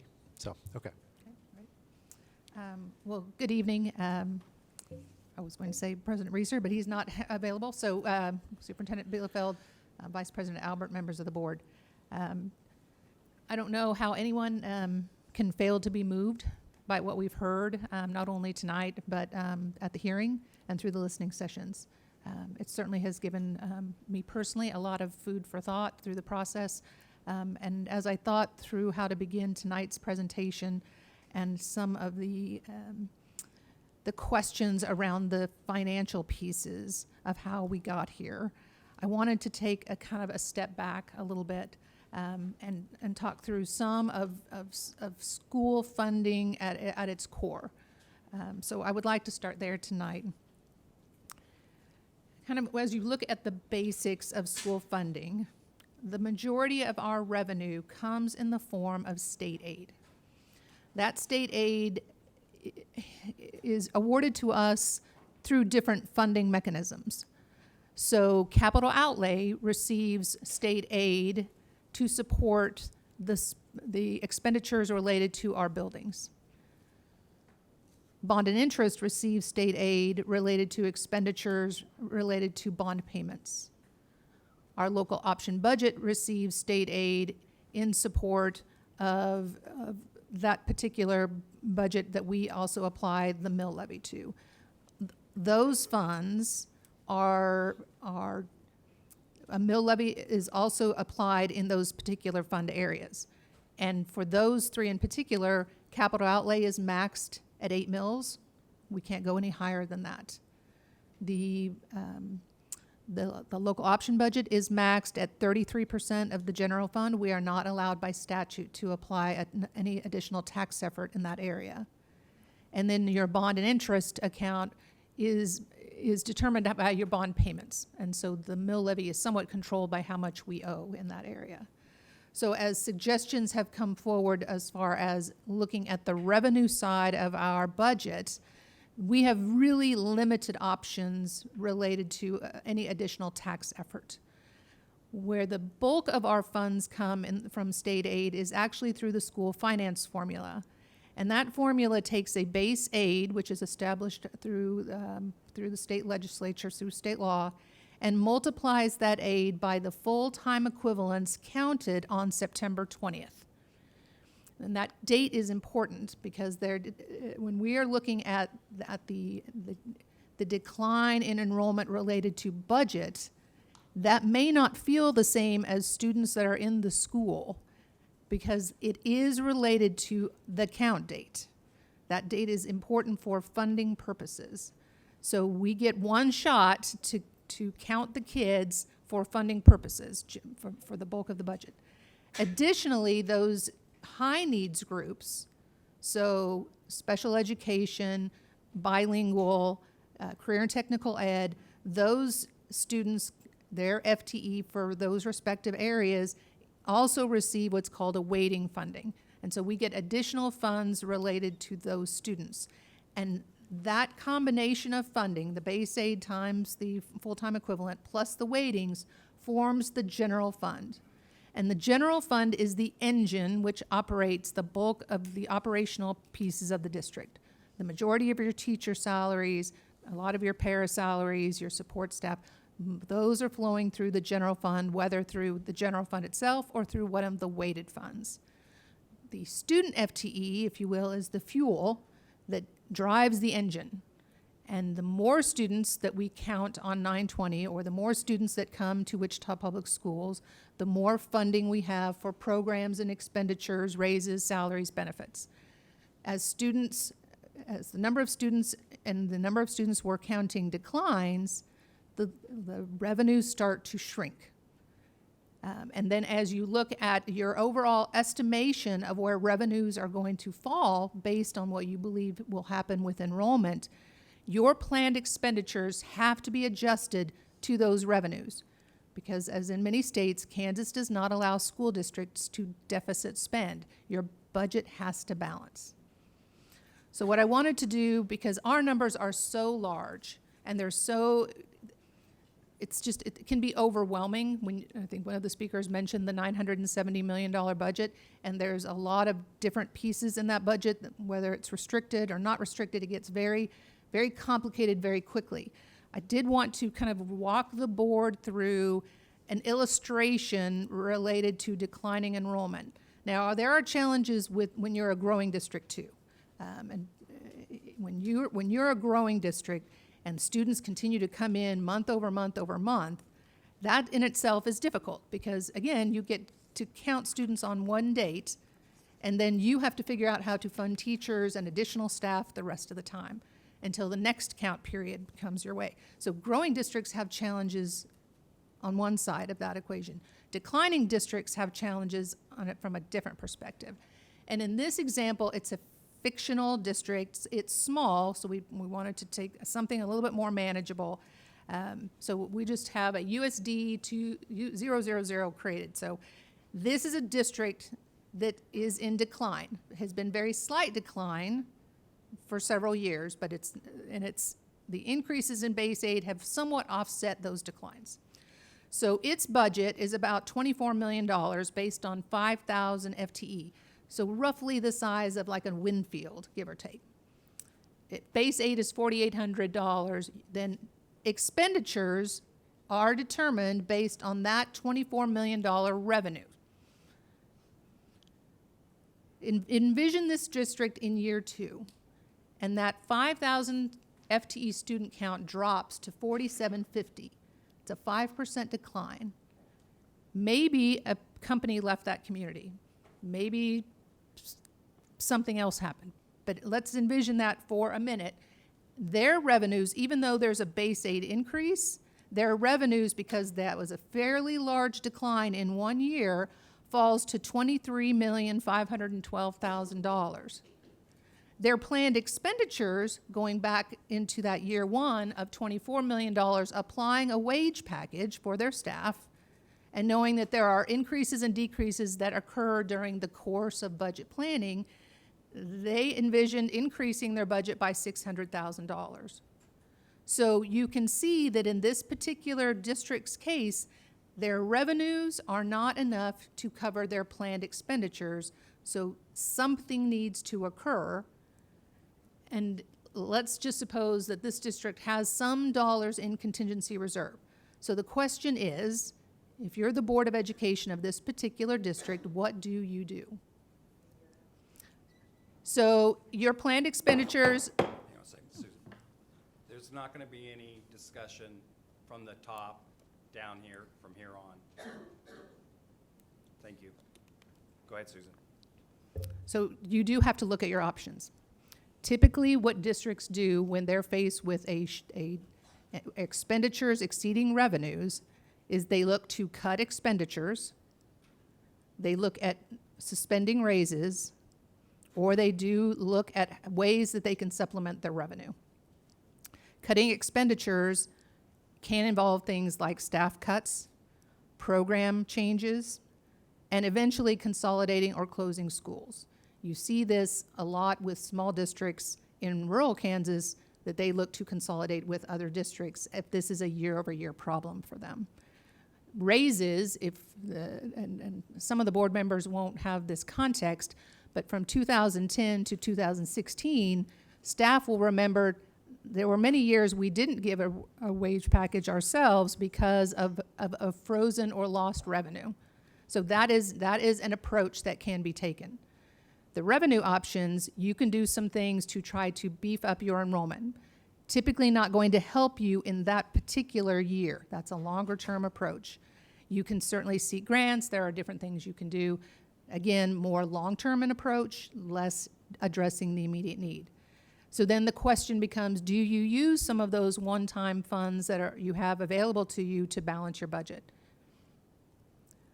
So as we look at that particular scenario and we ask what the board would like to do in this fictional case, we would also ask, does your approach change if that decline isn't because a business left, but it is because the enrollment dropped due to COVID.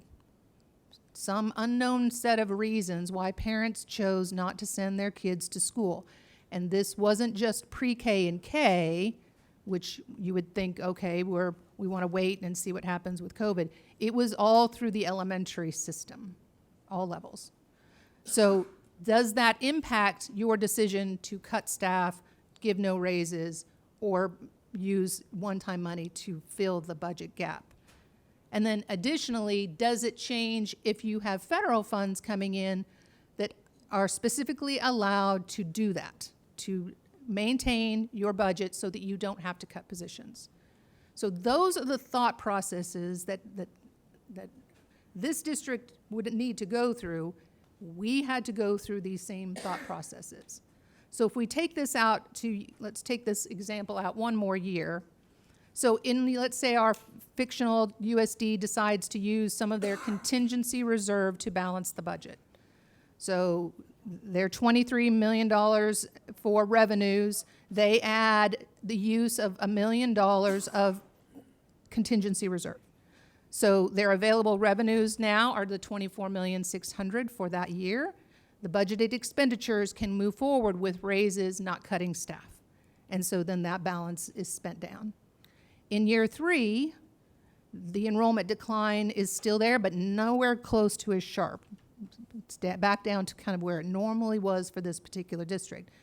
State aid per student has gone up, but not quite enough to offset all of that loss, right? So there's money, new money's coming in, but not as if you were a growing district.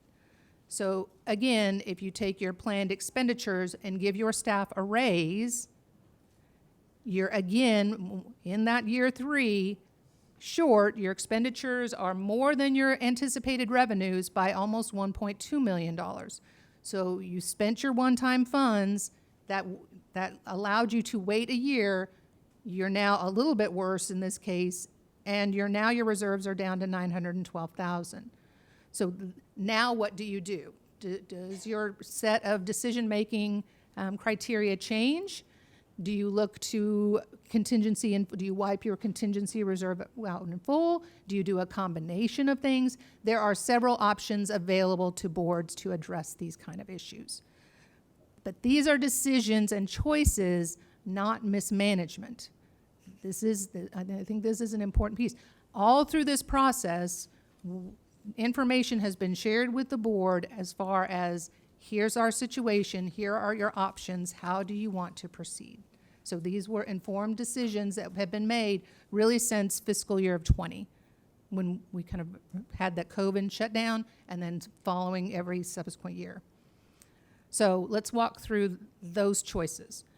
In the fall of 2020, so this is following the COVID shutdown, school recommences, we're doing remote, so it was the My School Remote option. There was masking challenges, those type of things that were happening.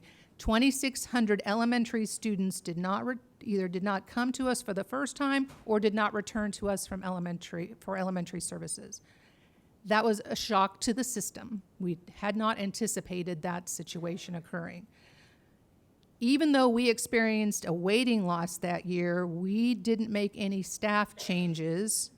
A small wage package was provided, primarily because school looked a lot different that year and federal funding was becoming available for use. We go to fall of 2021. We shared with the board in that summer, in that whole spring to summer budget planning process, that we really didn't know. We had done some investigation. We couldn't definitively say how many of those kids would come back. So we built a budget basically assuming we'd get a good chunk of them back. And that did not occur. In fact, enrollment declined a little bit more. So again, we had discussions on what are those steps that can be taken related to this loss of students. Knowing that at that point, we had had all 3 packages of federal aid on the table, we knew that those federal dollars were available. And in fact, the U.S. Department of Education put out information that this money should be used for schools to maintain operations and provide some premium payments for staff that were working through this time frame and dealing with the challenges related to coming back from a post-pandemic kind of at-home situation. So that's how we have been moving forward through this time. So fall of 2022,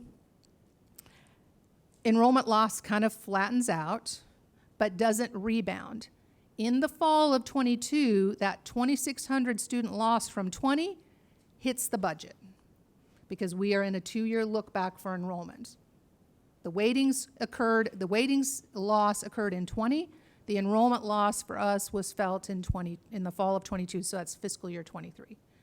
And we had a conversation with the board as we went through this process of, okay, this is the tough year of you've got to take this loss into the budget. Inflation is spiking.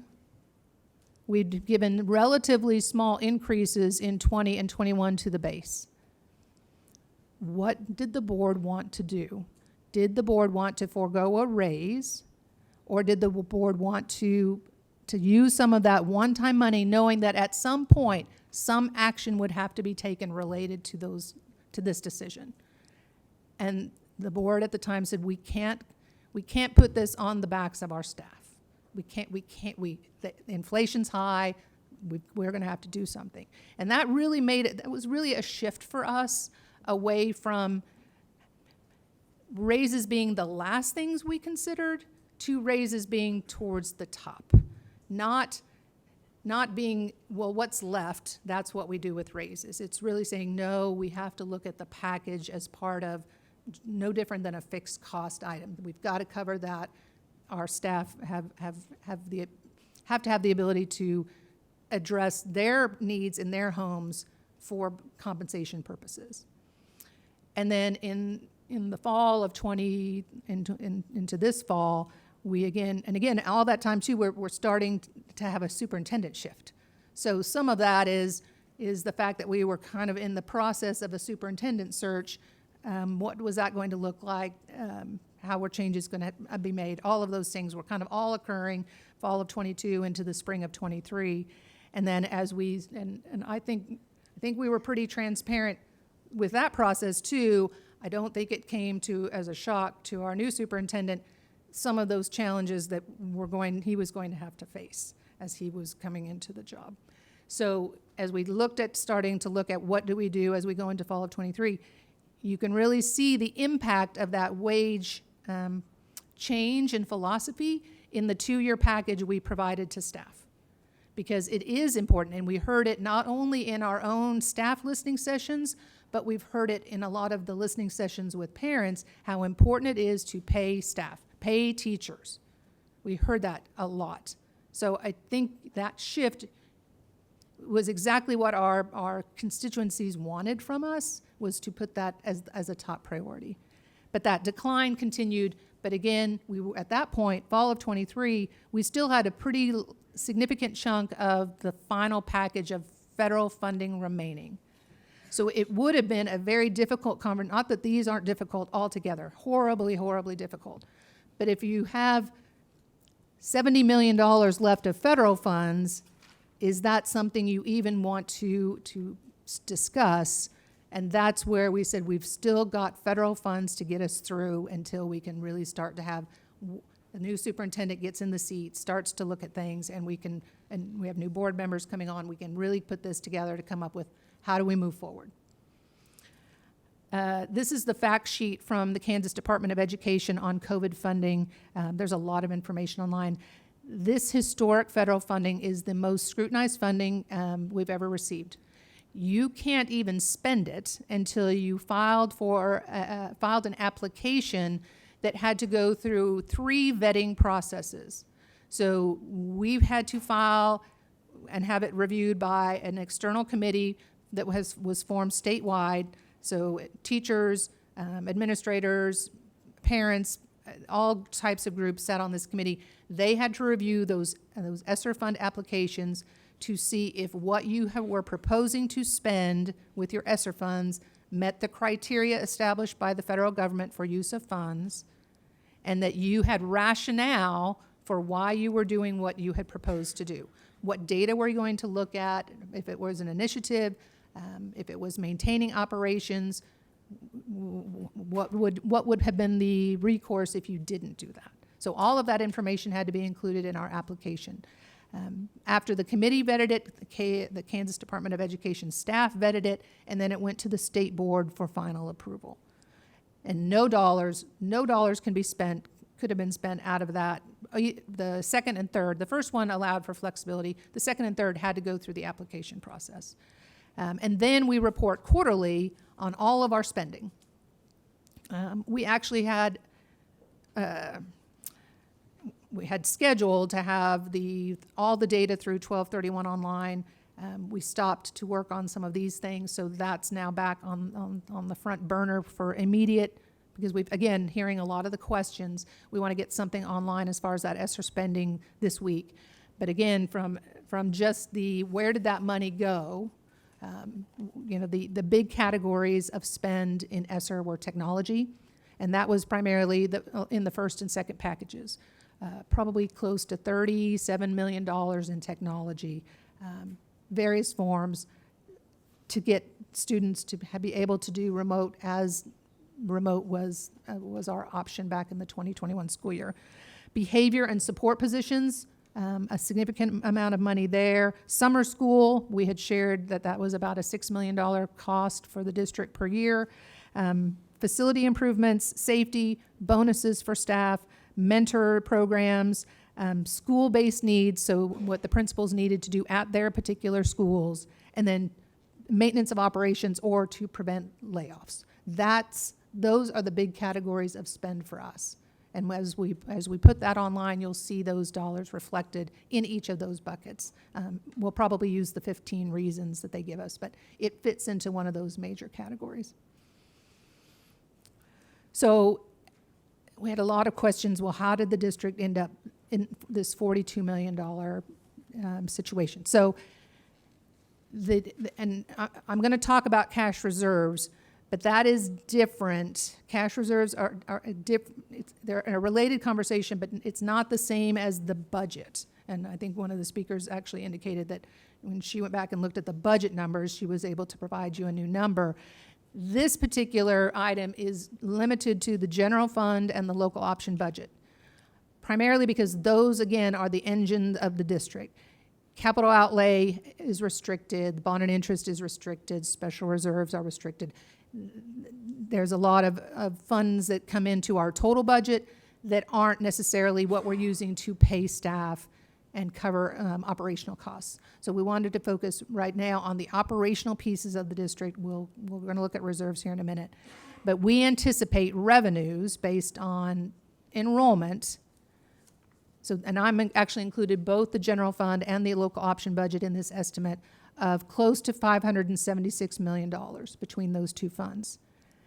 The starting point for expenditures for 24-25, once you take in ongoing programs, the wage package we negotiated, and the ESSER positions remaining, primarily related to behavior and para support, but there were others, that total expenditure number was almost $618 million.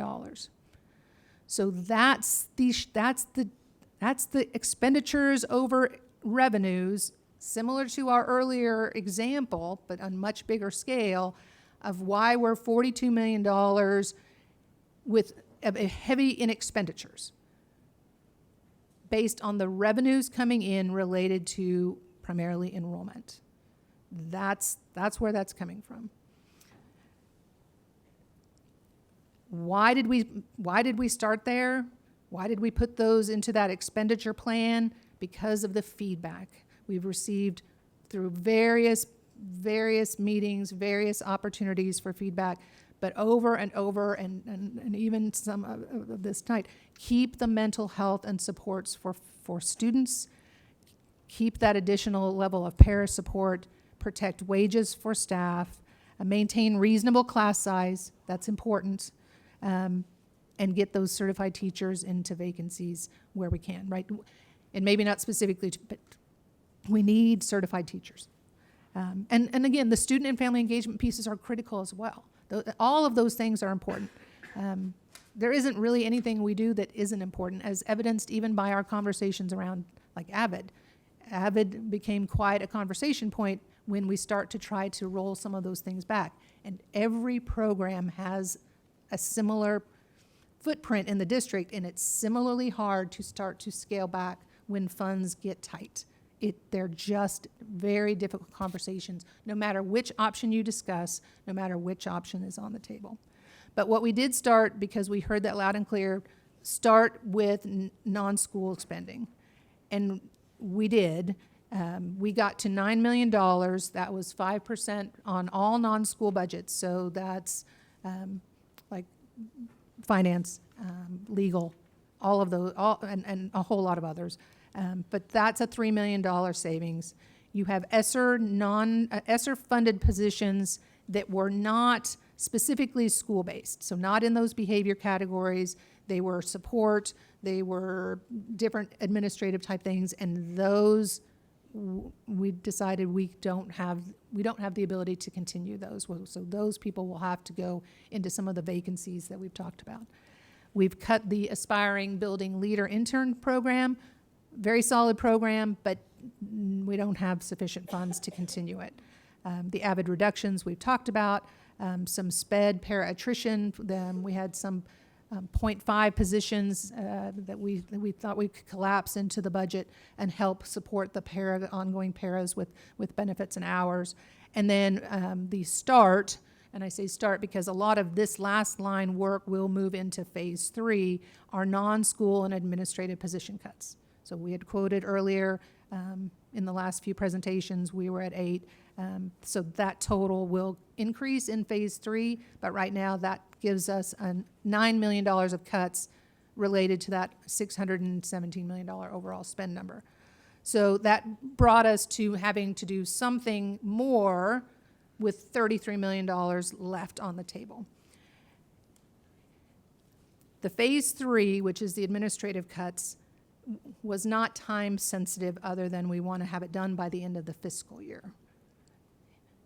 A school closure option, if we were going to explore that, has a lot of moving parts to it, and logistics and people needing to know, staff needing to find positions, parents wanting to understand what their options were, an opportunity for the listening and all of that has been going on.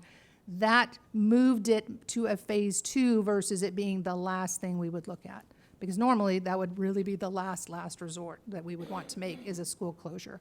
But if we were going to consider it, we wanted to put it where we could do it and support family staff through the process to the greatest extent possible. Again, if this were strictly budget, if this was only financial, I think some of the comments are very well taken that as strictly a financial consideration, there might be other options you could explore. It is more than a financial challenge. It is enrollment loss. It is staffing and our struggles to get a certified teacher into every single vacancy we have. It is the deferred maintenance to try to upkeep all of the buildings across the district. And it is the end of federal funding and how that has been able to support. And that the district does have an overcapacity based on the number of students it has. So when we looked at that enrollment, and this is a repeat slide from earlier, we showed the 8.4% overall decline across the district. This is FTE, not student headcount. And that we show that kind of larger COVID drop there in 2021. But what I wanted to show tonight was maybe a little deeper dive into where that is occurring. Because we do have areas of growth, right? High schools have come up. Some of our alternate programs are increased. Our virtual school came into a more robust situation, so some of those numbers have come up as well. But the elementary enrollment decline, specifically since 2018, has been 16.3% in that category. So the 8% in some respects is a little misleading because it really is looking at the district as a whole and not the entire by level type of decline. So elementary, 16.3 since fiscal year 18. Middle has started to decline, but middle school sixth graders were kindergartners in fiscal year 18. So they're just that decline is really just now hitting middle school system. So that is we would expect that decline number to go up as that loss flows through to 7th and 8th graders as those move up. So that hopefully that provides a little deeper context on enrollment. These are audited numbers from KSDE. This is coming right off their audit sheets that they hand us when they say, here's your new funding amount. The staffing challenges, this is not unique to Wichita. In fact, KSDE reported that Kansas vacancies were up in the fall of 23 to 1,810 teacher vacancies compared to 1,650 in the previous year. So this is not unique to us. It is a statewide issue. It's a nationwide issue. In 2006, there were 320,000 people earning a teaching license. In 2020, that number had shrunk to 215,000, and that was a pre-COVID number, so I'm sure that has continued to decline. At least when I talk to universities, and I talk to our HR partners, we think maybe we're starting to bottom out, but it's still, we're not in any sort of rebound on teachers. And our staffing challenges are significant. Right now, in our application system, there are 119 teacher vacancies posted. There are nutrition services, custodial, paraprofessionals are at 105. This was as of 2/26. There are 19 in clerical trades and other, and there were 2 administrative positions posted. There are 96 requisitions pending where we head next. So those are basically waiting to move into the application system. But we didn't want to do that until we had, some additional guidance on exactly what our next options are related to budget. And we talked about facility challenges. And I will say, at least for me, and I think for a number of the members of the leadership team, when cooperative strategies came in and the board approved that really deep dive into facilities, them coming to the board and really our conversations even preceding the board presentation and saying, you can't manage your way out of a $1.2 billion deficit in deferred maintenance. You will not be able to fix that problem. That's almost word for word what they said. And that was difficult to hear because we were thinking, if we just pass a bond, or if we just squeeze capital outlay a little bit more, we'll get ahead of this at some point. And they're shaking their heads at us going, no, you're not going to be able to do this. Additionally, that sharing that your district is not fully utilizing the buildings it has, that it is a scope problem related to physical age and the systems throughout the district that need replacing, and the decision with some of those that you shouldn't even replace it, you should either rebuild or consolidate to something new, because at some point every building you have to decide, is it worth more investment or is it worth looking at building something that's new and more cost efficient? But Billy, at the end of the day, the inability for us to really address this from a long-term perspective, spreading resources too thin, unable to innovate, can't staff the buildings, all of those are related to the number of facilities that we have. So when this is some of the work we provided to the board as far as how we got to the recommendation. We did consider each school's data in context of its own data, its own individual data, the data of the surrounding schools, particularly how those schools had capacity either in their classrooms or how they were staffed, and then district-wide utilization. All 3 of those were part of that analysis. The phase 2 for closing school, the guidance that the board gave to us that we took to heart in our review was that you didn't want to lay off people. You didn't want to lay off staff. You wanted to fill the vacancies. You wanted choices that were least disruptive to the system, so minimal boundary changes and the feeder pattern changes. Move students to where there is capacity without adding significant numbers of new staff, because we were trying to solve a staffing problem through this, as well as budgetary and facility-related issues. And that we, at this point, we did not want to put the $33 million work on the closing of schools. So we said, what is a reasonable dollar figure to try to achieve through this process, knowing that there's still a lot of work to be done, and we thought 16 million was something the system could achieve, fill vacancies, and work through the phase 3 process with additional cuts. And ultimately, we'll get to some point where we'll decide how much cash the board is comfortable if we can't get to the full amount. So again, we looked at the overall elementary and middle school kind of footprint, knowing that 24 of the 54 sites, at least on official enrollment, was under 350, 12 were under 300, 6 were actually under 300 and less than 60% utilized. So we had capacity in elementary. Middle, 11 of 15 sites were under 650, 8 sites were under 575. Only one of the middle schools exceeded 80% utilization, when really we like schools to be closer to 90, 85 to 90 for sure. And 7 out of 15 of those sites had FCI scores of 0.7.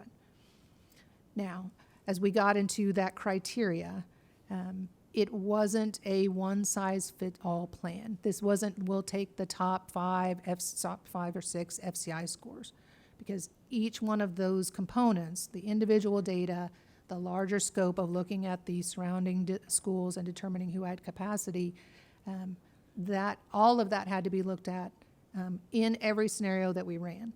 What does this do to staffing? How many people are able to move versus how many more teachers do we have to go hire? Because if you move students to this other school, you have to add staff to that school. So you eliminate the savings. So that all was work that was done for those weeks after the board gave us permission to evaluate the proposal.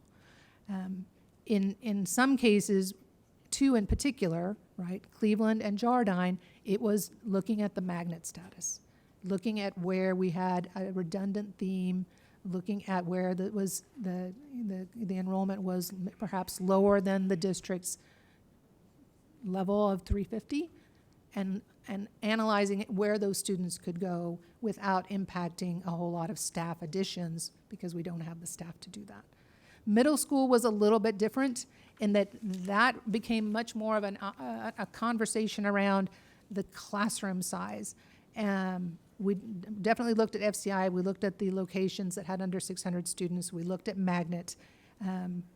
We looked at the proximity to schools and their capacity. But as we looked at where students could move in easily versus where students should move out, it became very clear that when you have a location that has 700 square feet rooms, you can't add a lot more to those classrooms comfortably. It gets very crowded very quickly. So that was a very large component in our analysis of middle schools.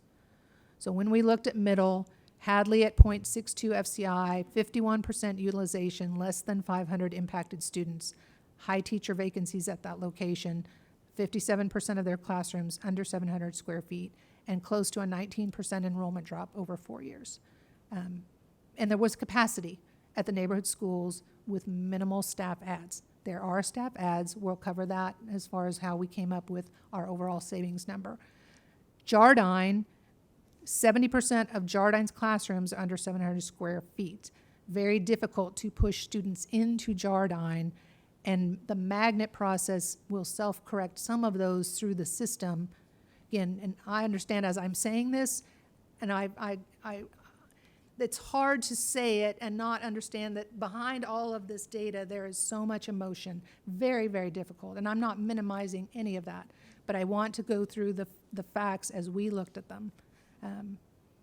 And again, and even just general magnet capacity through the system. The elementary, Clark at 0.76 FCI, 51% utilization, under 350, 36% enrollment drop. We mentioned the cafeteria. That wasn't it was a factor as far as you should know that there's no cafeteria at that school, but it wasn't a deciding factor. It was more information that the board knows that we're not closing a building that actually has that, because if you look at your needs assessments for facilities, every elementary school that doesn't have one puts that as their top need. So we wanted to at least draw that out because your principals and staff at your buildings do find that to be a hardship. So, but it wasn't the work, that was not the key criteria. It was of note, something worth at least noting. Cleveland, magnet redundancy. Pure magnet closure allows for students to select other traditional magnets or other magnet options, or return to their neighborhood school. General magnet-wide capacity. Park, 0.95 FCI, one of the worst FCIs in the district. It is an older building, 74% utilization, and we had put some programs in there, but still had not really got to that point of where enrollment had really picked up the way we'd want to see enrollment at an elementary school. And then Payne at 0.7, 59% utilization, less than 350, 21% enrollment drop since 2016. And again, all of these schools have capacity without adding a tremendous number of staffing to address that change. The proposed reassignments, Patrick read them, so I won't go through that again, and so I'll skip that one for an essence of time. The operational and financial impact of this decision, it does impact over 2,200 students. That is not a small amount of students, but it is the smallest we could get in relation to the 47,000 students we educate. That was the goal, try to keep it as much as possible. When we looked at average class sizes at the welcoming elementaries, after where we think kids will go, our class sizes at those locations are 21 and change student-teacher ratio, one teacher for every 21 students. Still below even the mid-range of board policy, which would be in the 24, 25 range. So we think still small, but where we can maintain that level with staffing. It's very, very becoming more difficult every year to maintain class sizes of 15, 16, 17 students. There just is not enough teachers in the system to do that. The average class size for welcoming middle if students end up where we believe they will, average class size in middle will be a little bit higher at almost 24, still well within mid-range of middle school class size. We believe we will, as we kind of map out the FTE at those buildings that we have proposed for closure, we believe 80.53 elementary teaching staff will be able to relocate to vacancies. And while there's not a tremendous number posted today, we've not hit heavy retirement season yet either. So there's some in the queue waiting for approval, and then we'll have normal retirement that will need to fill spots. So we're really on the front side of that number. Normal retirement turnover just for teachers is close to 400 staff. Sometimes more, sometimes less, but on average about 400. The middle school teaching staff, we believe we can reassign would be 78.17, and then other staff, not including federally funded programs like nutrition services and title, there's 135.69 FTE. The estimated savings is $16.2 million. How did we come up with that? If we look at this particular chart, you can see we're looking again at the general and the weighted funds. So we're not looking at nutrition services, we're not looking at title, because a lot of that will move with the kids. Wherever those students go, title funds typically follow. Nutrition services will provide those meals at a new location, so they'll need staff at those locations. So we looked primarily at the weighted fund staff. You can see the total cost and salary and benefits at those schools is almost $21.6 million. The total state and local spend is $29 million. That's what we report to the federal government for those locations. So you see that the big chunk of what we spend money on is staff. That's where, when we've quoted that before, that, you know, between 70 and 85%, depending on if you include, you know, transportation, if you're providing that number, that's how much you spend in staff and benefits of your budget, not just us. So 75 to 85% is staff through districts across the nation. We outsource our transportation, so ours is a little on the lower side, but still 3/4 of our budget is people costs. But we didn't stop just looking at that. We then started to forecast where will students go and how many staff will be needed at those buildings.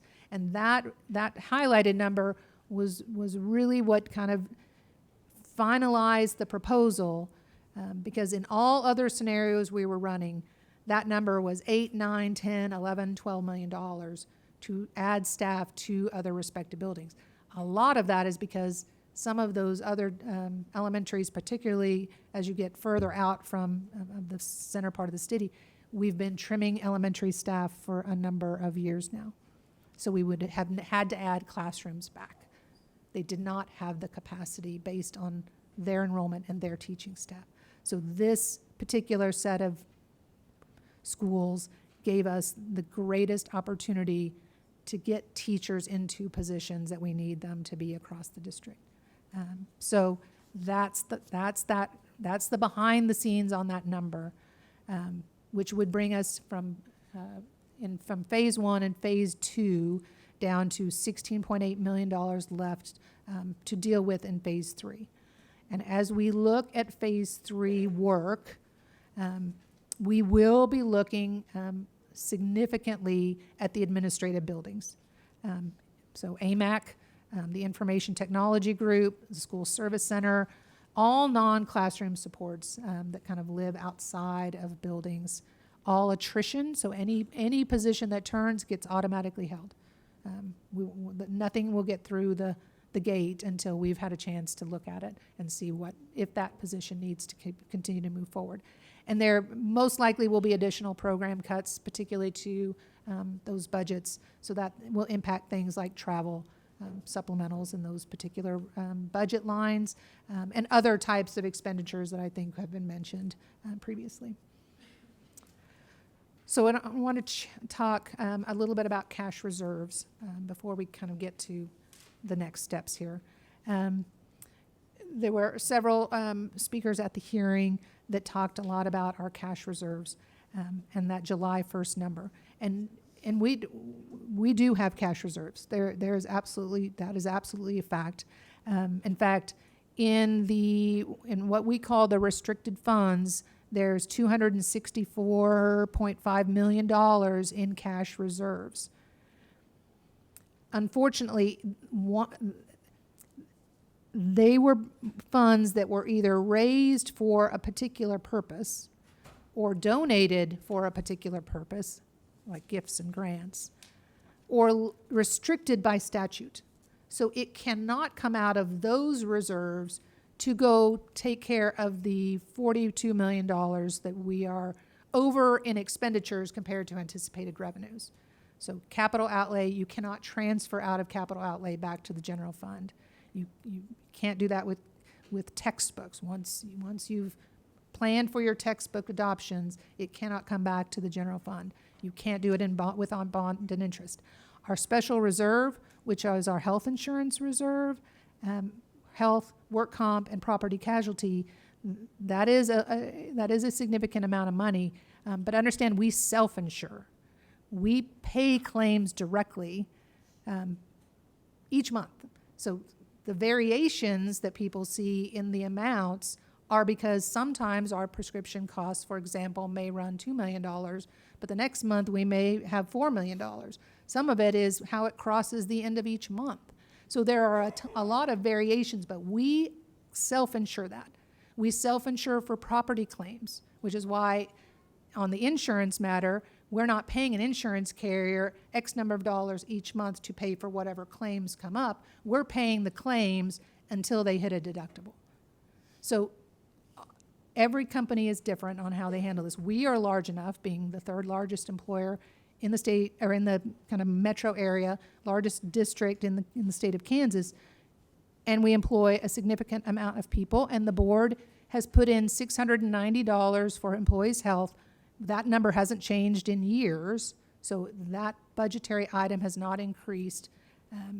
Those are the dollars going into special reserve to pay for employees' health claims, and it will vary month to month. But these funds cannot be used for what we're talking about. We do have some cash reserves that are built into those weighted funds: preschool, pre-K, at-risk, bilingual, professional development, and career and technical ed. So those balances were left in the budget, so kind of fallout at the end of 2023. And because these particular funds typically are underfunded, if there is money left at the end of the year, we like to give them a jump start to address needs related to the fact that they aren't funded. We don't get enough pre-K funding to cover our expenditures out of that fund. We don't get enough at-risk funding to cover all the expenditures. We don't get enough bilingual weighting to cover the expenditures. We get $300,000 in professional development aid. That doesn't cover our professional development spend. And career and technical ed, again, expensive equipment to serve kids in their needs. They're looking every year for ways to improve their offerings. So when we have some cash available at the end of a particular budget year, it's typically going back into those particular budgets to help them with needs going into the next school year. From a budget perspective, that's currently budgeted to be spent to zero. It may not be, right? We'll really be forecasting that as we get past spring break, but it's budgeted to be spent in full in the next year. So truly the reserves that you have at your disposal that are flexible, unplanned, not restricted, is contingency reserve. That's one. And you've got about $31.5 million there. And then we carry a balance in special education. We carry that balance because the special education state aid does not come to us in July or August or September. It comes to us in October. So we keep funds in there so that $19 million will be spent until we get the state aid, and then state aid comes in, and then we'll end the year hopefully in that same range of dollars, which will pay for the first 3 months of the following year. So once this state aid, or once this cash balance is kind of established, this particular one we carry forward year over year so that we always have enough dollars to pay for special ed expenditures specifically, because that aid is kind of wonky how it comes to us. But your contingency reserve is your unplanned cash, for emergencies. Our logic on contingency amount has always been, try to keep that in the 7 or 8% of the general fund. Try to cover if the state would miss a state aid payment. And our state aid payments right now are running about $29 million. So if the state would get into some sort of financial difficulty, we'd have at least a month if they had to skip one or delay a payment. Or my newer concern is they come under some sort of cyber attack and they can't make the payment. And how do we deal with those kind of issues? So, but that is your unplanned emergency type fund. So, but the board does have options, and if we led you to believe that, that is not the case. The board does have some options. They all have consequences. They all come with different challenges and really different long-term impacts to USD 259 as a whole. We did propose the closing of schools, and we proposed it as a package. You can choose to tell us we're going to close between 1 and 6 of them. What we don't have the timeline available because of the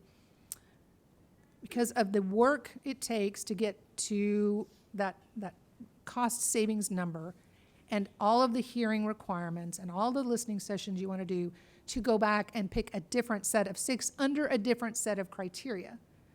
Because if you challenged us to go back, we would bring you the same 6 under the same criteria. If you gave us new criteria, we would bring a different proposal back.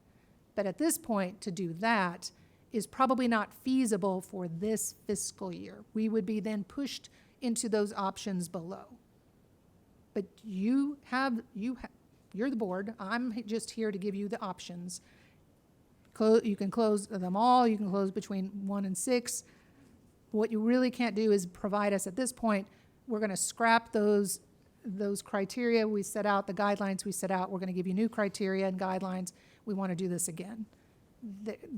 We would say, well, then we need to plan on that in 24-25 for a 25-26 option. The board can choose to use some level of reserves.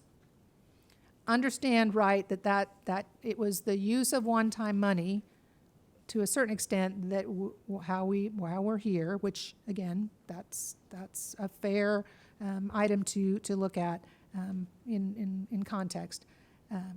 This particular reserve is not federal money, though. This reserve is this district safety net. So the board would need to decide how much of that safety net it is willing to forego.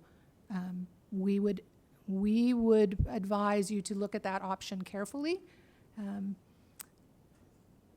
since it's now our dollars and our system that is impacted by that. This isn't federal money that was coming in specifically for that purpose.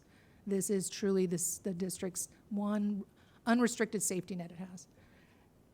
It could look at cutting additional expenditures. We presented that option.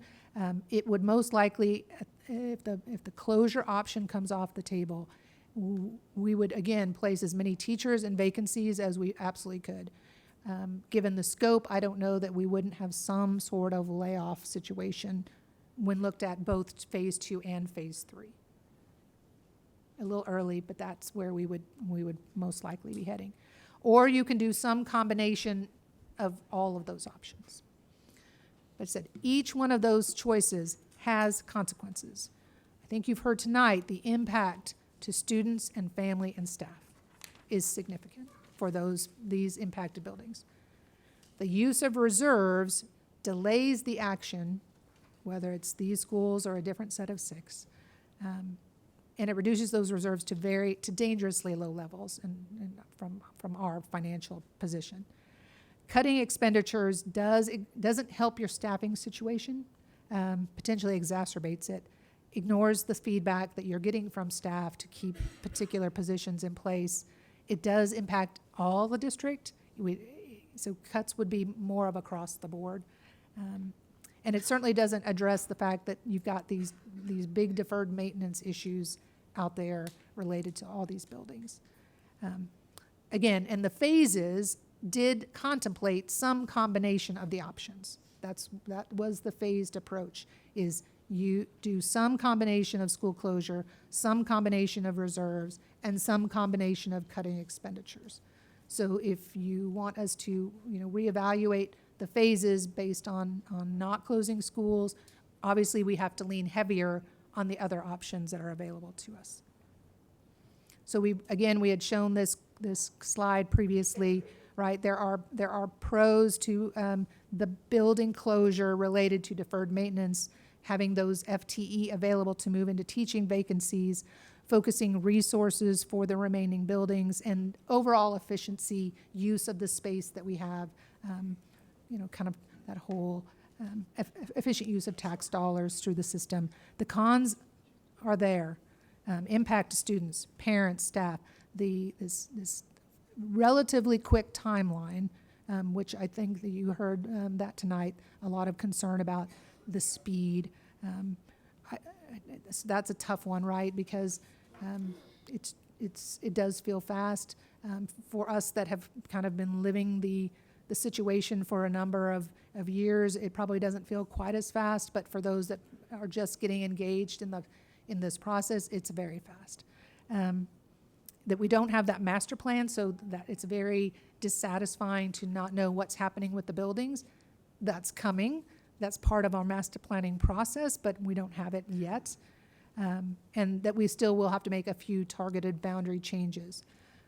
The flip side of that, if we're looking at other options related to staff cuts, just to cover that $16 million amount from phase 2, that's the equivalent of 230 staff.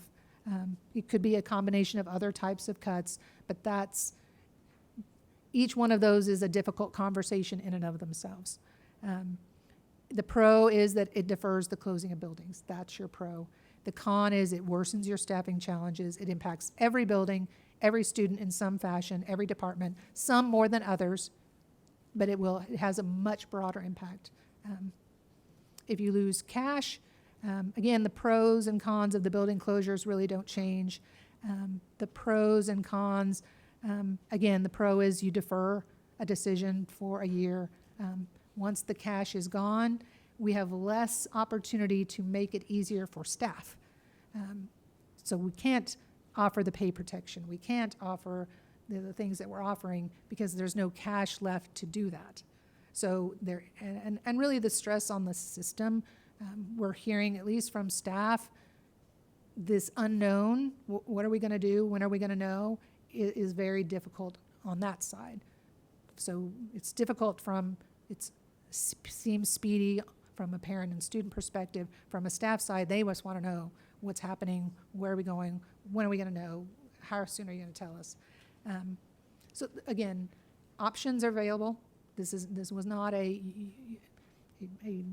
situation where we wanted to put you in a corner, but it is important to know that the long-term items we've talked about, staffing, enrollment decline, those aren't things we see changing in the next 5 to 10 years. If there was anything on the enrollment horizon that would lead us to believe we're going to bottom out and come back up, we would do everything we could to delay, to see where we start to spike back. But the last 2 demographic studies have basically said between birth rates declining as a whole, that's not just here, it's across the nation, and the fact that school choice is expanding in Kansas, private, parochial, homeschool, virtual, all of those options that will continue to pull students out of public education, the experts that look at this have all said you will continue to decline. So that's the data we're looking at to say we're trying to look more past this particular year's issues and what would happen next year? What's going to happen in 2 years, 5 years? If anything was there that would lead us to a different conclusion, we would have said, hey, if we can somehow make it 2 years, we think we're going to have a bump here, we might be having a different conversation. But that's not what we're seeing. But the loss of those ESSER funds, the underutilization, it was the entire package of items and challenges related to how the district is currently operating that brought us to that proposal. And it was not made lightly at all. I mean, a lot of heartache and tears and different things because our staff do love students, right? They embrace them wherever they're at. And so how that impacts the system, very difficult, very difficult. The action tonight, state law has been followed. The hearing was called, we held that. It was on February 29th. The appropriate notice was published. Financial presentations have been provided to the board. We've recapped those reasons for the recommendation. We've recapped the criteria for schools selected. Now, obviously, we want to offer the opportunity for the board to dive into some of those areas that it has concerns about related to data, have discussion among yourselves as to the next steps, taking into account the listening sessions, feedback through the hearing, and certainly feedback tonight. And then there is a proposed resolution. as we go through that. If the resolution is not approved, if the board votes that down, we would ask the board to provide some guidance to us on their preferred approach with expenditure reduction and use of cash reserves, whether it's a percentage or what their comfort level is on using contingency, so that we can bring some of those plans back April and May. If the resolution is approved, then a boundary presentation would follow as far as where students would go for the board to approve as in separate action. So given in light of our facts, and in taking into account, what we've heard through the process, it is recommended that the Board of Education approve Resolution 2024-01, closing schools to improve the school system of the district, affecting the following schools: Hadley Middle School, Jardine STEM and Career Explorations Academy, Magnet Middle School, Clark Elementary, Cleveland Traditional College and Career Readiness Magnet Elementary, Park Elementary School, and Payne Elementary School. And with that, I will stop for questions. Thank you, Susan. We really appreciate your courtesy on that presentation. You've shown a great deal of respect to the speakers tonight. You've shown a great deal of respect to our staff and the presentation. We will now, we're going to enter into the next phase of questions and statements and an actual vote, and we would appreciate that continued courtesy.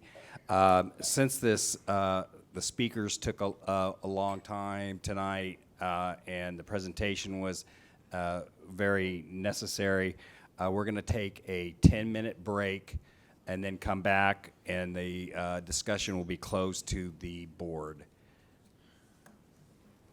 So we will be back at in 10 minutes. Thank you.